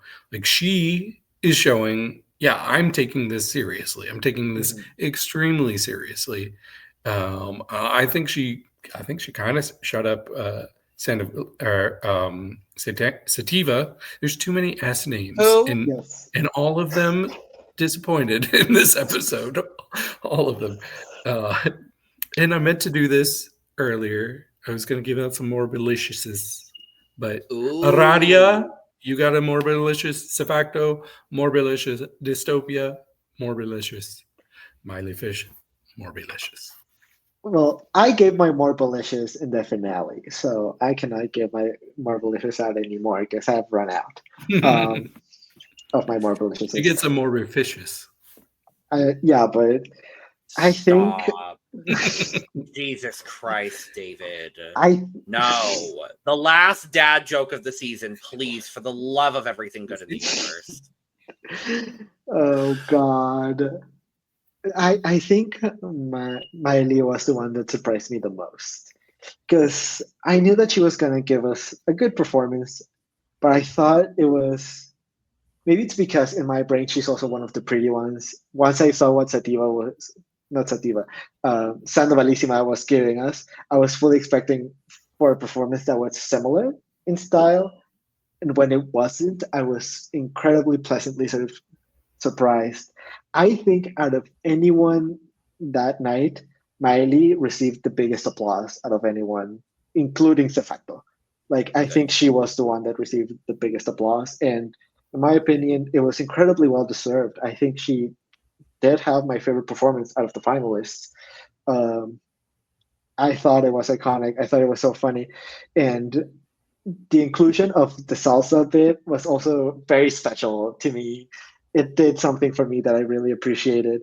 And I don't know, I love the blue ringed octopus. The fact that she was wearing an outfit that was supposed to represent that, I thought was really fun and really cute. And I was just surprised, all around surprised. And I think that's all it takes for you to be deserving of that crown. And Maely continues to surprise every single episode, but this is the most I've been surprised by her. So shout out to you, Maely. You did an absolutely amazing job. I've seen those videos of you rehearsing that performance. I know you worked super hard on it, and you did an amazing job. It truly was great. I had so much fun watching this live. It was incredible. Could you smell the octopus? I could not, thank God. Baby, can we talk about the octopus in the room? Oh my God. When I saw the octopus come out, I was gagged. And I wasn't the only one, because the person right next to me was fully gagging. They were gagging for real. Like, they were about to throw up. They could not deal with the fact that Didn't they leave at some point? They left after, spoiler alert, they left when they were like, okay, we're going to film all of the crownings now. They were like, okay, that's good enough. I don't need to be here for the crownings. Goodbye. So they did live near the end. Yeah, they were like, maybe it's because they knew that they were Satan fans and they knew that Satan wasn't going to win. So, because they did ask me right in the middle of like the performances, or when all of the girls were lined up, they asked me, who are you here for? And I said, oh, I'm here for Luxie. Who are you here for? And they said Satan. And I was like, okay, so you're annoying. Clock that tea. And I will just say they weren't annoying, but they did constantly ask me to take care of their bag while they were going to the bathroom. Girl, get your bladder checked out. You went to the bathroom so many times. You need to get that checked out. Anyways. They were It was probably on doing camera other once. things. Like you actually saw them walking away on camera. Yeah, it was constant. The amount of time. Because he was technically featured in the episode. Yeah. You know who else was very heavily featured in the episode? Luxie Luu. Ooh. Baby. Yes, ma'am. I mean, this is what we've come to expect from Luxie the entire season. Mhm. She did everything we expected and then more. I didn't know there was a more, and she provided the more. I loved every bit of this. No notes, flawless performance. Almost flawless. Okay, this is my final Morbilicious, and this is a strong Morbilicious. I thought this was one of the best songs by far. The cat screams throughout. As a cat lover myself, I was living for how dumb the song was in the best way. And I've seen her perform, and I know that she's a good performer. I didn't know that she was this good of a performer. She delivered, like she was the best dancer of the night, period. I just thought this was so good. And then all the cat boobs that we revealed into, I was like, come on, girl. This is how you do it. Like C-Facto was my favorite. Dystopia and Luxie were right there, right neck and neck for me. So yeah, I thought this was incredible. I thought this was a winning performance for sure. Mm-hmm. Yeah. I remember that after the finale ended, I was like, I don't know if I'm just incredibly biased, but Luxie kind of ate up the girls. Like she kind of just ate all of the girls up and left no crumbs. Like that's just exactly what happened. And as I said, I didn't know if I was biased. I didn't know if it was just me being like super, the fact that I've talked to Luxie not only for the podcast but outside of it, and that I am now like in her close friends like stories on Instagram. Like I don't know if it's that fact or okay, Luxie, fuck you too, bitch. Add me too, bitch. The fuck. She's probably gonna check me out now that I said it. I sent you a okay, cup. Either all three of us are in or all three of us are out. Make your choice, Luxie, and make your choice wisely. Whatever. It's maybe, as I said, I don't know if it's that simple fact that I had talked to not only Luxie, but I had talked to Luis. I didn't know if I was just biased after I saw his performance, and I was like, she just won. After I saw his performance, I was like, yeah, Luxie just won the season. She's getting that crown. There's absolutely no way that she isn't. And spoiler, duh. So like I just, it was an absolutely such a fun performance. I think I agree with you, David. This is the only song in my brain that has stuck in my brain. This is my favorite song, I think, out of all of the ones that we saw. I still find myself humming Yo soy el gato, tú eres el pez. Yo soy el gato, tú eres el pez. And so like that just means that you did a good job, right? So Luxie, you ate, but you know you did. You absolutely know you ate. You already knew that. So well done, congratulations. After, as I said, after seeing this performance, I fully thought, like, yeah, she has this in the bag. Yeah. Well, I think that's all of the performances, if I'm not mistaken. Yes. So, pause your commentary. You're not on screen yet. Now I'm on screen. You're welcome. Thank you very much. I'm not cutting you off I'm not going to cut you off mid-sentence. So, yes. Thank you very much. Okay, so we get our final looks, the very last looks from our evolution trio. I believe we started with the one, the only, the flop tropica queen herself, Sandovalisima. Well, you said it, not me. Well, she flopped the performance. I thought this look was cool. I will say that, but she does get final critiques as well here, and the judges basically say, at least in my opinion, what I was thinking throughout the whole time that I was seeing Sandovalisima. It's the fact that she did a good job, but the three looks don't correlate to each other. They don't make sense with each other. They're supposed to be an evolution from one to the other, and I don't understand how there's like if this is supposed to be like a Venn diagram of like, oh, this one makes sense with this one, and this one makes sense. There are three different circles. It's a circle, a triangle, and a square. Like there's different looks that don't. This have is to deal with literally each like other. comparing apples, olive oil, and vodka. Baby, Yeah, there's fully. no comparison here. Fully. And like I agreed. And once I heard, I think it was Paradox that said it. Once I heard Paradox say it, I was like, okay, so I was not crazy. Sandovalisima is not winning this season.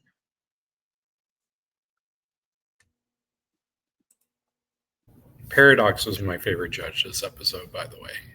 Paradox kept it I have to agree. very real. I have to agree, personally. And I appreciate someone just genuinely keeping it real. Like, thank you. Yes. Then after that, we get Dystopia in an amazing look. Yet again, if you want to hear our thoughts on this beautiful look that Dystopia did bring to the runway, go to the look over here. You that just heard mine, but you also got to look over here. Yeah, but if you want the very specific thoughts on it, and if you want to see it on your screen, you will get it there. But yeah, we get final critiques for Dystopia, which are just basically telling her that she did an absolutely amazing job, which I have to agree. Like this, I think I agree with you, Logan.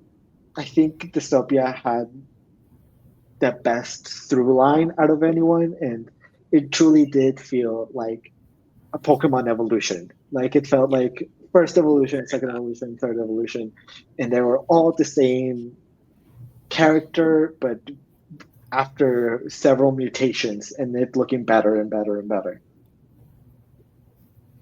Mm-hmm. Yeah, very strong. Agreed.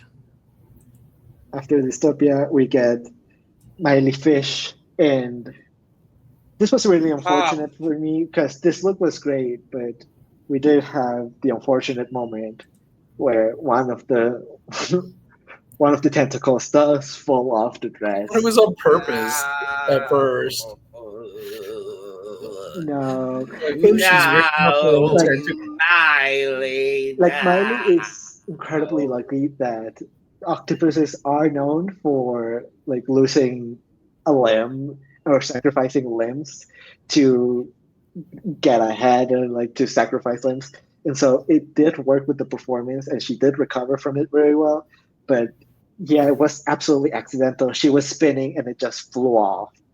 Worst possible time for it to happen for her. Truly. I felt so bad for the baby. Because the look is so good. Oh, the look is sickening. Not sickening. Sick apostrophe ning. That is a word. Thank you. Yeah. I wish there was a little more going on besides the tentacles, though.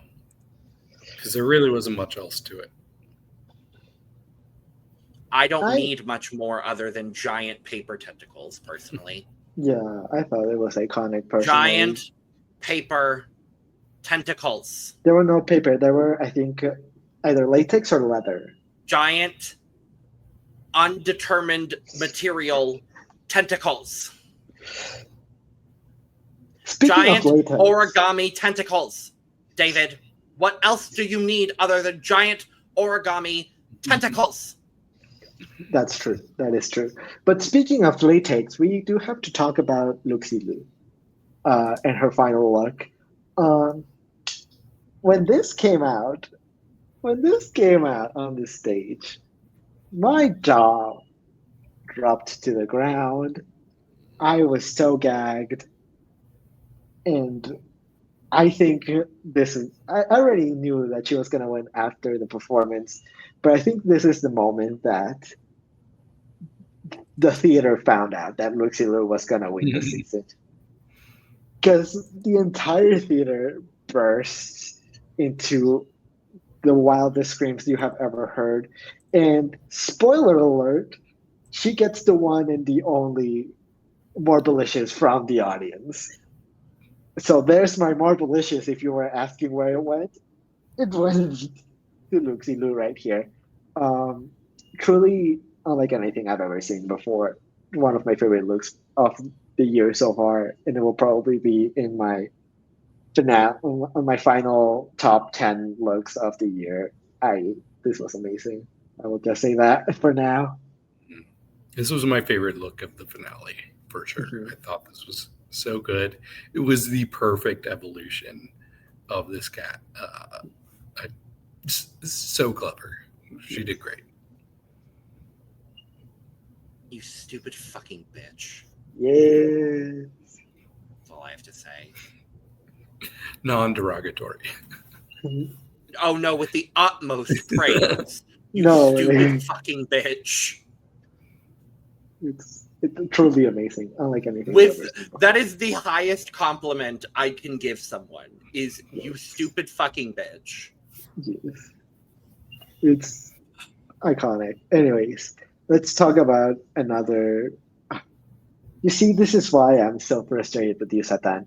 This is why I'm so frustrated with you, because your last look was also amazing. Because what the fuck do you mean? What the fuck? What the fuck do you mean we went from this to that? Like, I thought you were going to show us. No. I have it here with me on my phone if you want. Like, how did we go to this? Like, hello? This is iconic. How did we get here? Baby. I think I had the biggest reaction to this one because we went to such a low with the second look that I was like, Satan is out of the race. There's absolutely no way. And then she came out in this and I was like, wait, hold on. Maybe there is a world. So you're saying there's a slim chance? Yeah, I was like, so you're saying there's a chance? No, but she's serving a sickening look. Yes, she absolutely did. I really appreciated what she was going for with her whole package of like going with the plague, like the Black Death. I thought it was really cool, and this final look, I thought it was very indicative of that. It's just really unfortunate that second performance look just was not up to par. The second look was the death of her chances of winning this season. Yeah, unfortunately it was. So this was my second favorite look of the night. It could have been my favorite, but there's one thing I wasn't crazy about with this look. Oh, I know what you're going to say. And I'm betting it wasn't as noticeable when you were in the audience as when you watched it back. I don't like the mask part of it, the face part. Is that what you thought I was going to talk about? No, I thought you were going to talk about the fact that it literally breaks apart. But I didn't notice that. Because it just looks straight up like a mask, and it reminded me of a very specific thing.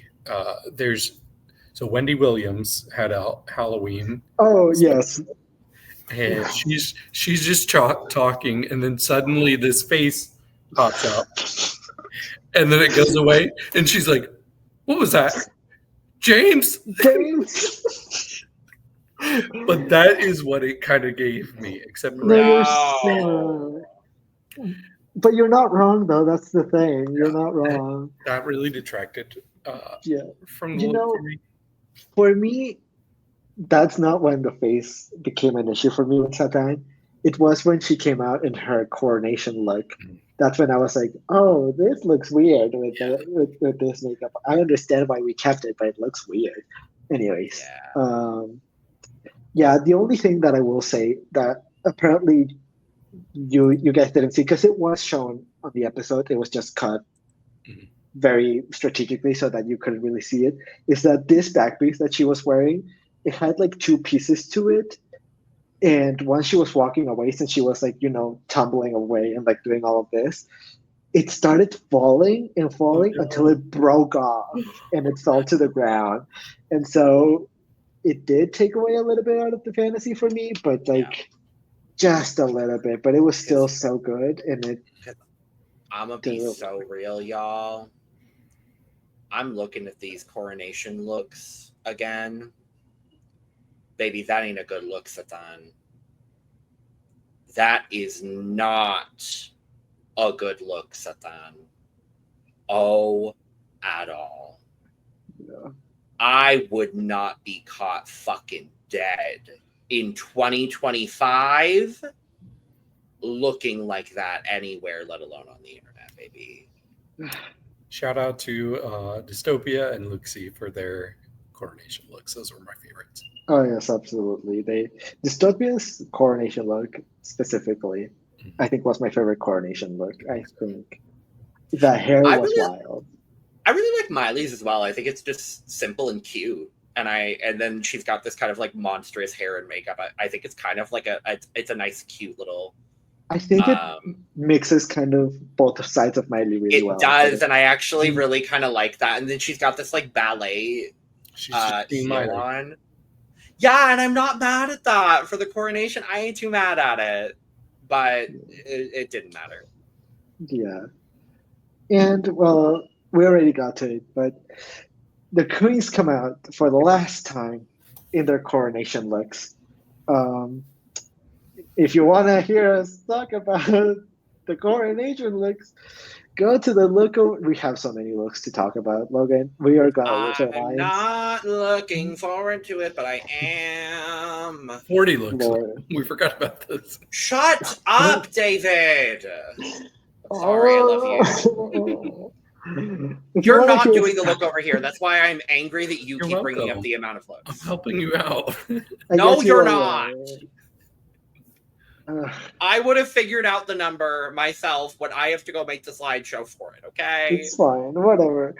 I also want to shout out, but like in a bad way, to Sandovalisima, because how are you going to be the fashion girl and then show up with this outfit?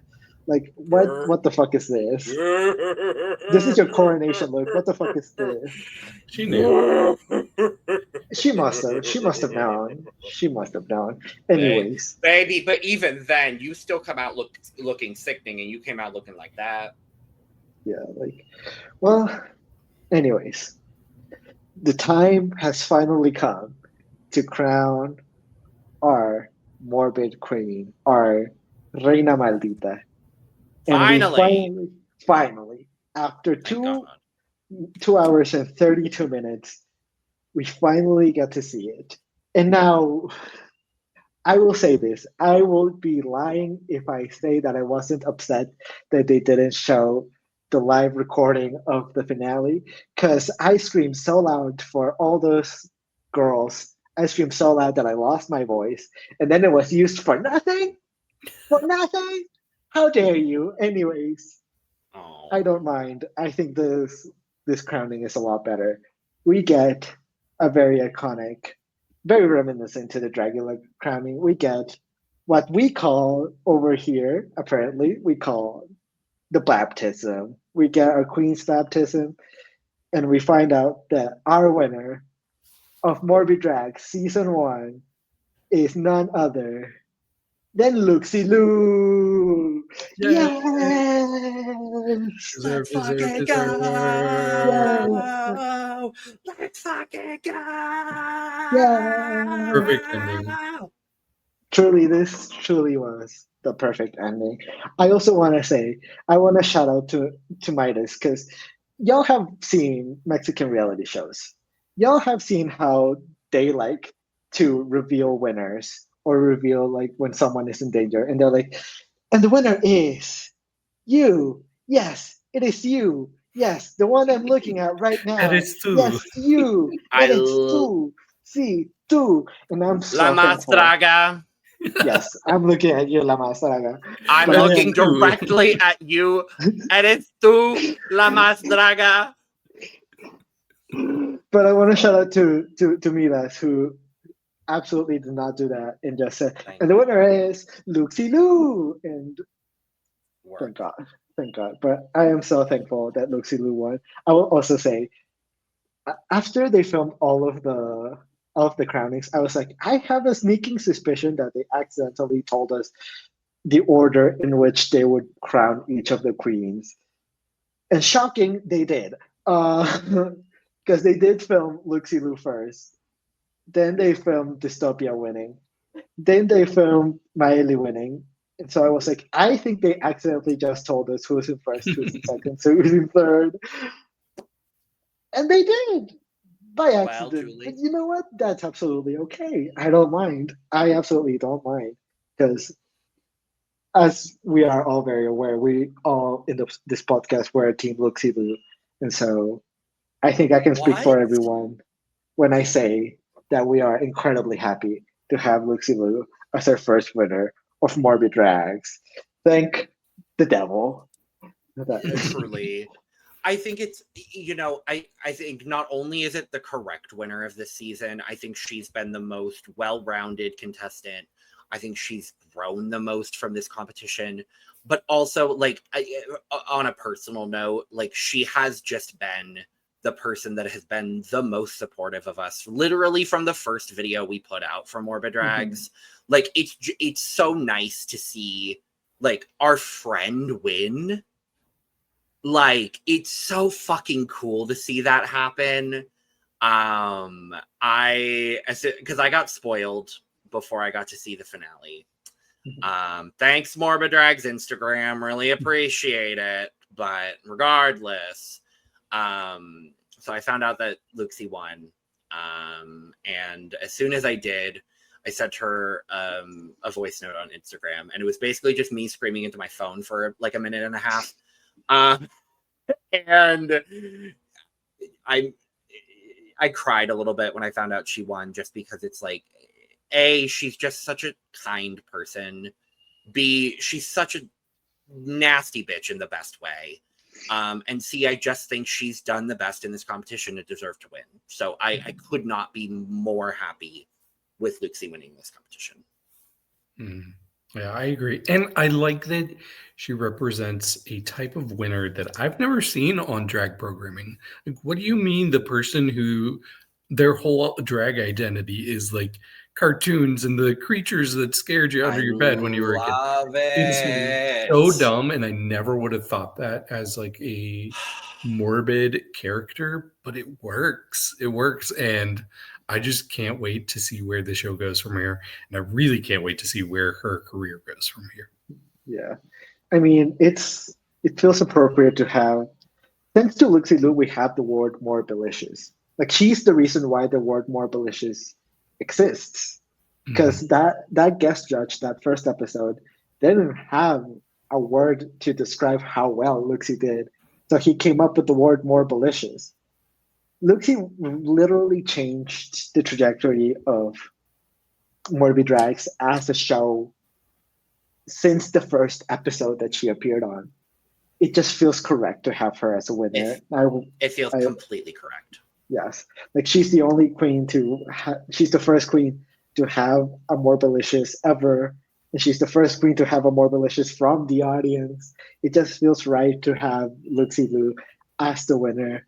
And as I said, like, after the recording of this finale, I was telling everyone, like, yeah, Luxie Luu just won that. I remember going home to my friends and to my family, and they asked me, "Oh, did your friend win?" And I told them, "Yes, my friend won."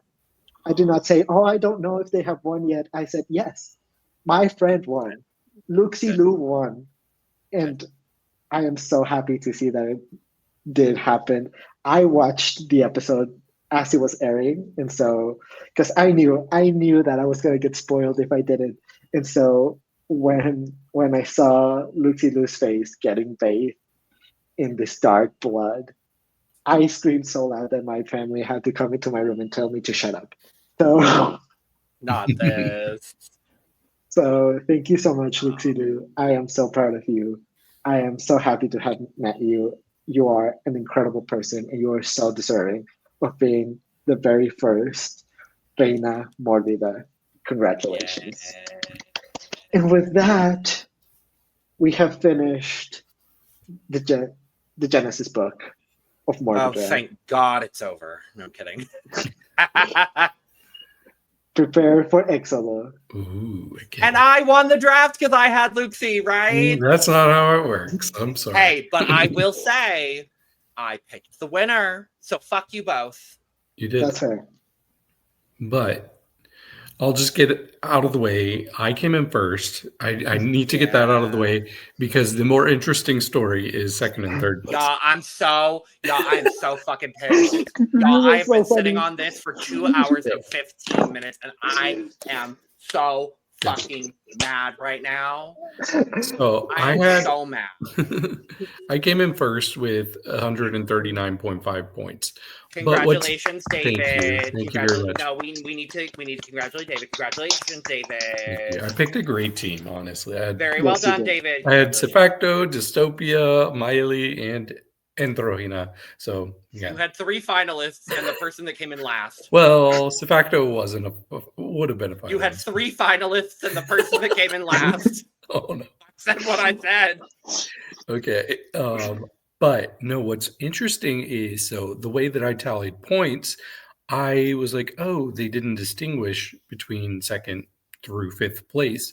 So at first, I just gave everybody 1 point for being a runner-up. And then I found out, oh, we do have a definitive ranking between, we have a second and a third place. So Logan, yeah, we sure do. Logan was in second place. And then once I changed the points with the knowledge of who was second and third place, Eduardo's sneaky Twinkie ass bumped up over Logan by half a point. Fuck you, Dystopia! Fuck you, Dystopia! But it was pretty all around. Dystopia! I'm only 7.5 points over Logan. Mm-hmm.